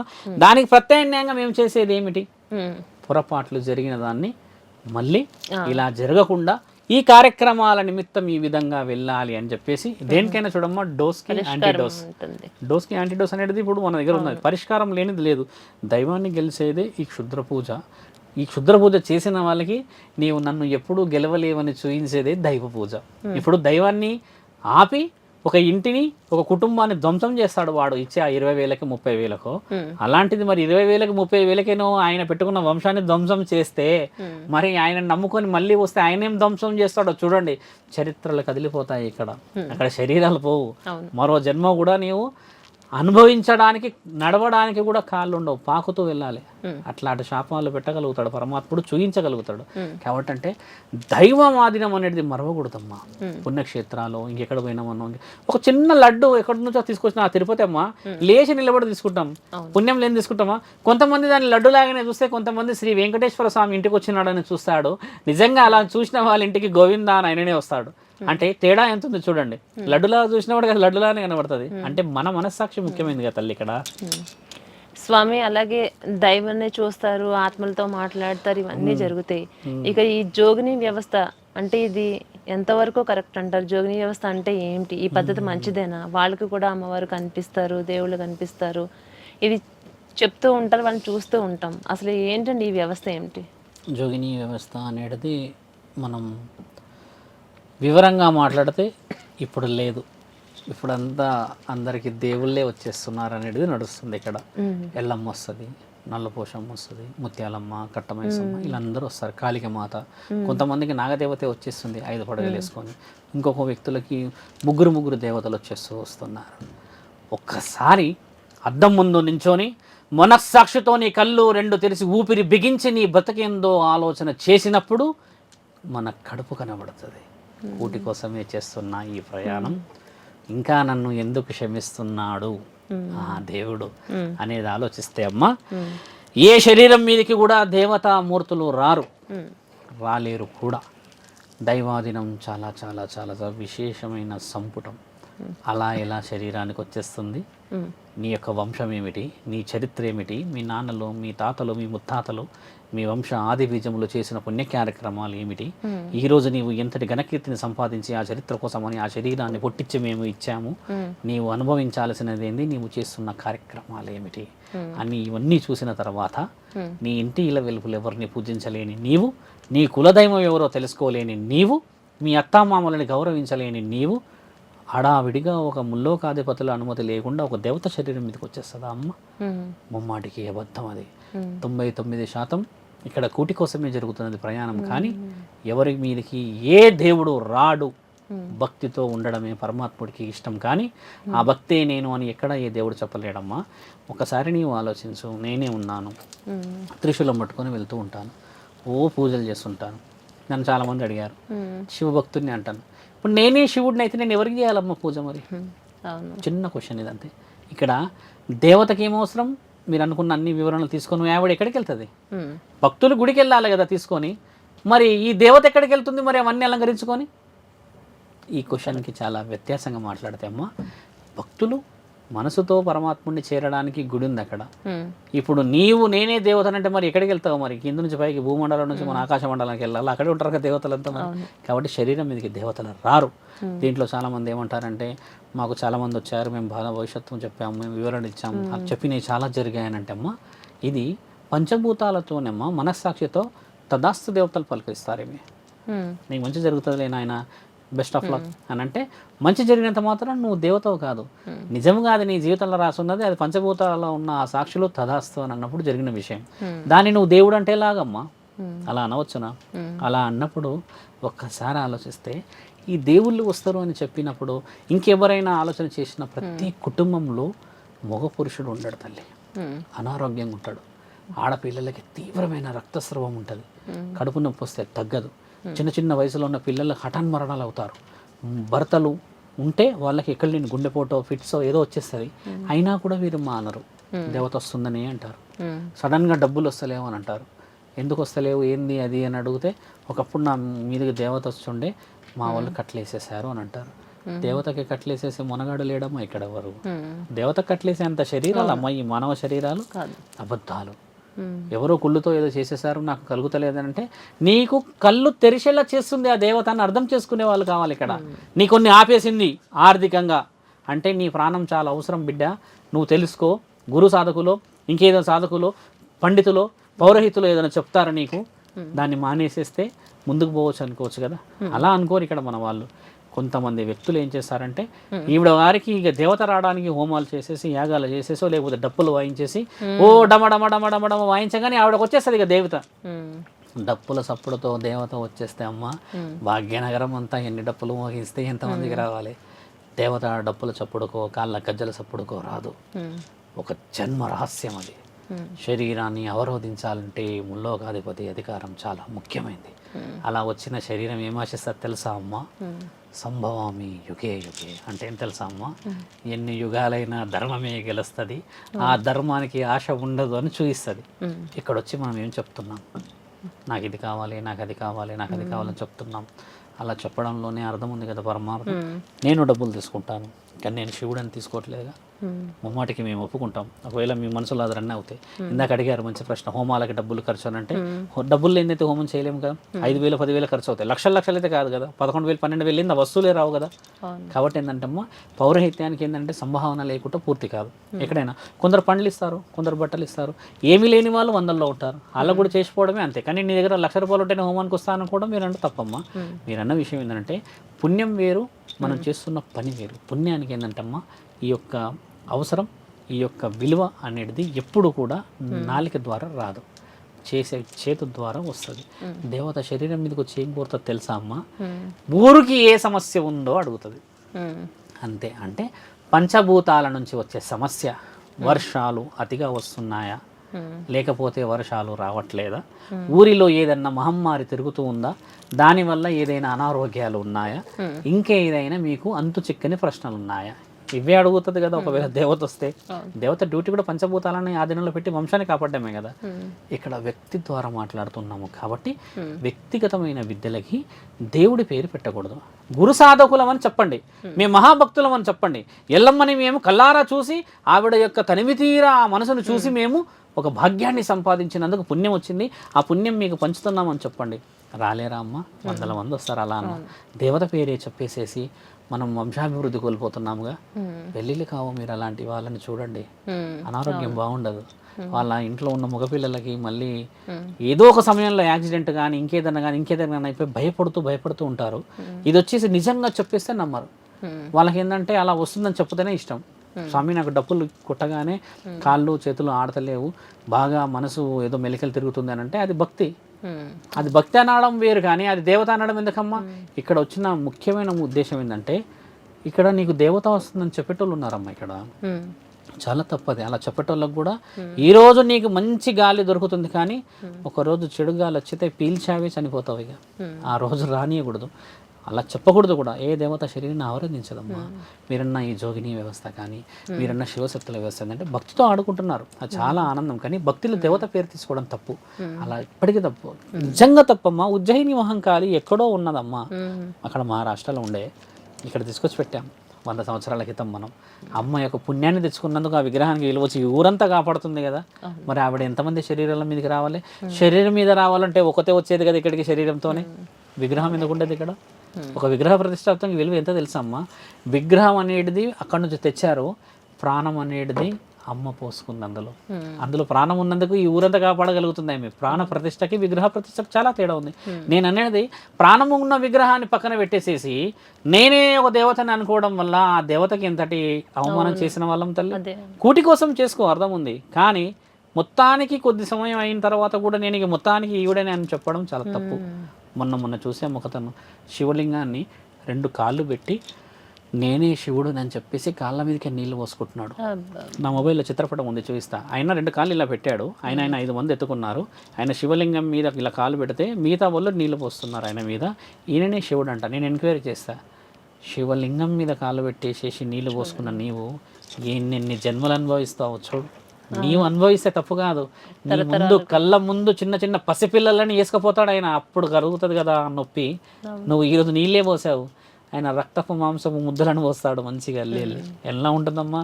ఈరోజు నువ్వు ఏదో స్థితిగతికి వచ్చావు కదా అని చెప్పి అహంకారంతో ముందుకు వెళ్ళకూడదు కదా తల్లి. ఇంకా అమ్మా స్వామి, అంటే మీరు పూర్తిగా శాకాహారులా? నాన్ వెజ్ తింటారా? సాధువులు అనేవాళ్ళు నాన్ వెజ్ తింటారంటారు. వస్తాం. అఘోరాలు శాసన గ్రంథాల్లో మాంసాహారం తింటారని రుజువులున్నాయి. మాంసాహారం అది కూడా మనుషులది రాసింది. అయితే మీరు అడగాల్సింది ఎందుకు తింటారు? తింటారా తినరా స్వామి అని కాదు, ఎందుకు తింటారు అనేది అడగాల్సిన విషయం. ఎందుకు తింటారు? 24 రోజులు ఆకలి కాకుండా ఉండడానికి తింటారు. ఒకసారి మానవ శరీరాన్ని స్వీకరించిన తర్వాత 200 గ్రాములు 24 రోజు ఆకలి కాదు.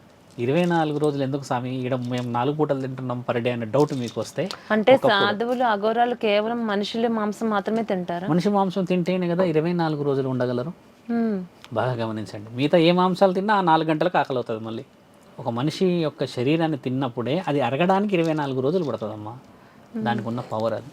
ఎందుకు 24 రోజులు ఉండాలి? ఏ కారణం చేత ఉండాలి అంటే, ఒకప్పుడు మహా యుద్ధాలను ఆపిన వాళ్ళు ఈ అఘోరాలు. స్త్రీలని కాపాడడానికి మనం పరమాత్ముడు ఈ యొక్క దైవాధీనంని దాటి స్త్రీలపై, మన యొక్క విగ్రహాలపై, మన గుడిలపై జరుగుతున్న ఈ దండయాత్రలపై పరమాత్ముడు ఏం చేశాడు? ఒక మహావీరుడిని పుట్టించాడు. ఆయన పేరే దత్తాత్రేయుడు. దత్తాత్రేయుడు వీళ్ళందరినీ దత్తత తీసుకున్నాడు అఘోరాలని. తీసుకొని విద్యను అందించాడు. ఒకప్పుడు దత్తాత్రేయుడు లేనప్పుడు అఘోరాలు లేరు ఇక్కడ. ఆయన ఆడపిల్లల్ని ఎత్తుకపోయేది బాధ అయింది ఆయనకి. అయ్యో, నా భూమండలానికి వచ్చి ఆడపిల్లల్ని ఎత్తుకపోతున్నారు, ఆస్తి ఎత్తుకపోతున్నారు, అంతస్తు ఎత్తుకపోతున్నారు, ఆడపిల్లల్ని నాకంటి ముందే, మా ఇంటి ముందే అగైతేం అత్యాచారం చేసేస్తున్నారన్న బాధ భారతదేశం మొత్తం ప్రకటన ఇచ్చాడు ఆయన. మహావీరులు, మహాయోధులు, ప్రాణం మీద ఆశ లేని వాళ్ళు, కండ కావురం ఉన్న వాళ్ళు నాకు కావాలి, మేము మహాశివుడి యాగంలో పాల్గొనే విధానాన్ని నేర్పిస్తాం అన్నప్పుడు 1200 మంది వచ్చారు. అందులో 500 మందిని ఫిల్టర్ చేశాడు. చేసి 12 సంవత్సరాల విద్యను నేర్పించి, మళ్ళీ 12 సంవత్సరాల తర్వాత జరిగిన దండయాత్రలో అమ్మ శత్రువుని మనం మట్టు కరిపించి తలలు లేపినాం, హరహర మహాదేవ్ అని.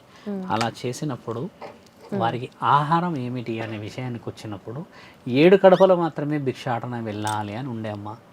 7 కడపలలో దొరకకపోతే మళ్ళీ వచ్చి నీవు గురు సాధనలోనే ఉండాలి. అలా వస్తూ వస్తూ వస్తూ వస్తూ ఎక్కడ ఉంటారు వాళ్ళు? భోజనాల విషయం వెళ్తే ఒక యుద్ధం ఎప్పుడైనా జరగవచ్చు. ఒకప్పుడు రాత్రి పగలు ఎప్పుడైనా జరిగేది కదా. మరి ఎలా? రోజులు తరబడి మనం సమాజానికి దూరంగా ఉండాల్సిన అవసరం ఉంటుంది. మరి ఏ శరీరాన్ని తింటే, ఏ మాంసాన్ని తింటే? ప్రతిసారి నీకు మేకలో లేకపోతే దుంపలో ఏవో దొరకాలని ఉండదు కదా. ఒక సంపుటం చనిపోయినది ఏమవుతుందమ్మా? నీకు తెలిసే శరీరం వృధానేగా. మట్టిలో అంటే పోడుస్తావు, నీ జ్ఞాపకానికి కాలుస్తావు, వృధానే కదా. ఆ వృధా అయిన దాన్ని తింటున్నారు వాళ్ళు. చనిపోయిన శవాలను మాత్రమే, ఆ వ్యక్తులు మాత్రమే తింటారు. అంతేగాని మనిషిగా ఉన్నవాడిని చంపేసి లెగ్ పీసులు లేకపోతే ఈ పీసులు కట్ చేసుకొని తినరు. చనిపోయిన వ్యక్తిని తీసుకెళ్తారు వాళ్ళు. అది కూడా కాశీలోనే జరుగుతుంది.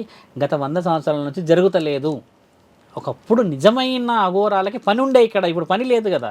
అందరు ఇప్పుడు ప్రొటెక్షన్స్ పెరిగినాయి, మన దగ్గర కావాల్సిన అన్ని ఎన్విరాన్మెంట్స్ వచ్చాయి, పోలీసులు వచ్చారు, వాళ్ళు వచ్చారు, అందరు వచ్చేసారు. అఘోరాల స్థితిగతులు తప్పాయి. ఇప్పుడు ఎవరు తింటలేరు కాబట్టి అమ్మ, శివరుద్ర సాధువు కూడా తినడు. మీరు అన్నది ఏంటంటే తినే వాళ్ళ అన్న ప్రశ్నకి జవాబిచ్చాం. మేము కూడా మాంసాహారం తినం. ఇప్పుడు ఏంటంటే మీరు అన్నట్టుగా నేను మాంసమే తిన్నా అనుకుందాం, మనిషి శరీరం. ఇప్పుడు నేను ఎక్కడికి పోవాలి? ఎవరి మీద దండయాత్ర చేయడానికి వెళ్ళాలి?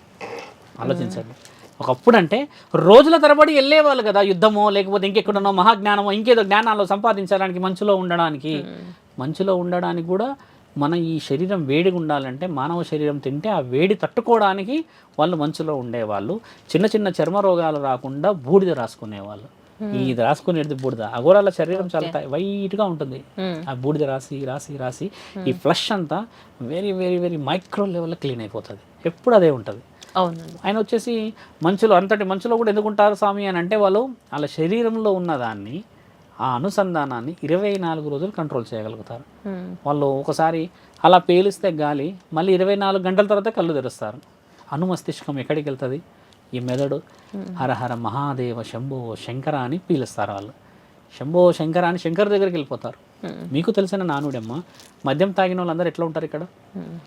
పార్టీ కల్చర్ మందంతా ఒకలా ఉంటుంది. ఎమోషనల్ క్యారీ అంటే చావులు లాంటివి ఒకలా ఉంటుంది. ఇంకేదో సుసైడ్ ఉండేదంతా ఒకలా ఉంటుంది. అంటే తాగడం ఎలా డిసిజన్ తీసుకొని తాగితే ఆ ప్రభావం అంతా 2-3 అవర్స్ అలా ఉంటుంది. ఎమోషనల్ అంటే ఎమోషనల్, ఏడుపులే ఆపరిగా, నవ్వులు అంటే నవ్వులు కదా. సేమ్ క్యారీ అక్కడ ఉంటుంది. అలా హరహర మహాదేవ్ అన్నప్పుడు పరమాత్ముడికి వీళ్ళ యొక్క ఆత్మని కలుపుతారు కదా. అలా ఆ యాగంలో ఉండిపోతారు. అంటే వాళ్ళు చేసేది ధ్యానం, శ్వాస మీద ధ్యాస పరమాత్ముడి చేరడానికి ఒక ఆజ్ఞ తల్లి. అది తప్పెలా అవుతుందమ్మా? తప్పు కాదు అది. మీ సాధువుల్లో అంటే వివాహాలు చేసుకోవచ్చు, బ్రహ్మచారిగానే ఉండిపోతారా? సాధువుల్లో 3 ఉంటారు తల్లి, నాగ సాధువులు. పెళ్ళిళ్ళు చేసుకో, వాళ్ళు ఒక కారణ జన్మల ద్వారా దత్తాత్రేయుడు ఎన్నుకోబడ్డ తర్వాత వచ్చిన వాళ్ళు పురుషాంగం మీద కర్రతో కొడతారు, వాళ్ళని కొడితే పురుషాంగం చనిపోతుంది. ఇక ఎప్పటికీ వాళ్ళకి ఒక స్త్రీ పైన వ్యామోహం రాదు. ఇక పురుషాంగం అనేది ఎప్పటికీ కూడా ఒక స్త్రీ నన్ను కన్న తల్లి అని చెప్పేసి నాగసాధువులకు ఉన్న బిరుదు. వాళ్ళు పరమశివుడిని మాత్రమే పూజిస్తారు, తర్వాత మహాశక్తిని పూజిస్తారు, విష్ణుదేవుడిని పూజిస్తారు, ఆ తర్వాత వచ్చేసి సూర్య భగవాన్ని పూజించి 5వ స్థానంలో వినాయకుడిని పూజిస్తారు. ఇలా 5 మందిని పూజిస్తారు నాగసాధువులు. అఘోరాలు ఉంటారమ్మా, వారికి కామ కోరికలు కొంతమందికి ఉంటే వాళ్ళు అఘోర సాధనకు వచ్చిన తర్వాత కామ కోరికలని వాళ్ళు ఈ గురు సాధనలో అక్కడికి ఆపేస్తారు, ఆ నరాన్ని తెంపేస్తారు. వాళ్ళు కేవలం శివుడిని మాత్రమే పూజిస్తారు. శ్రీమూర్తులంతా నా పిల్లలు నా తల్లిలు అని చెప్పి హరహర మహాదేవని. సాధువులు వచ్చేసి ధర్మ కార్యక్రమాల చేత పెళ్ళిళ్ళు తర్వాత వివరణ చేసిన దాంట్లో సౌభాగ్యాలకు వెళ్తారు. కాబట్టి ధర్మాన్ని నేను అనుభవించకపోతే ఏ విధంగా చెప్పగలను? కాబట్టి సాధువు పెళ్లి చేసుకోవచ్చును, పిల్లల్ని కనవచ్చును, భార్యతో ఉండవచ్చును. 3 వ్యత్యాసాల్లో ఒక నాగ సాధువు వచ్చేసి దేశాన్ని రక్షిస్తాడు, అంటే ఆయన ఉండేది ఎక్కడో అడవిలో ఉంటాడు, చెప్పాం మీకు. అఘోరా వచ్చేసి రాష్ట్రాన్ని కాపాడతాడు, అంటే డివైడ్ అవుతారు వీళ్ళంతా. సాధువులందరూ వచ్చేసి ఇప్పుడు మనం చేస్తున్న గురు విద్య సాధకులంతా సాధువులు, అంటే విషయ వివరణని అందుకోవడానికని ముఖ్యం. ఆత్మలు పవిత్రంగా ఉండాలి అంటమ్మా, ఇక్కడ శరీరాలు కూడా పవిత్రంగా ఉండాలని అఘోర సాధకులు శరీరాలు పవిత్రంగా ఉండి చేసే కార్యక్రమాలు.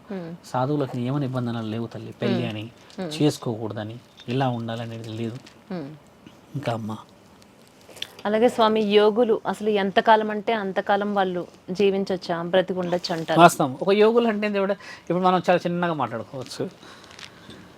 2-3 టైమ్స్ మనం వాటర్ తాగాం మధ్యలో, చాలాసార్లు కన్ను కొట్టాం మాట్లాడుతున్నప్పుడు. సో మనం చాలాసార్లు నాలుక మాట్లాడుతూ ఉన్నాం కాబట్టి కంఠం అనేది కదులుతూనే ఉంది. త్రిశూలాన్ని ఇటు దింపుతున్నా అటు తిన్నా అంటే బ్లడ్ ఫ్లో జరుగుతూనే వస్తుంది నాది.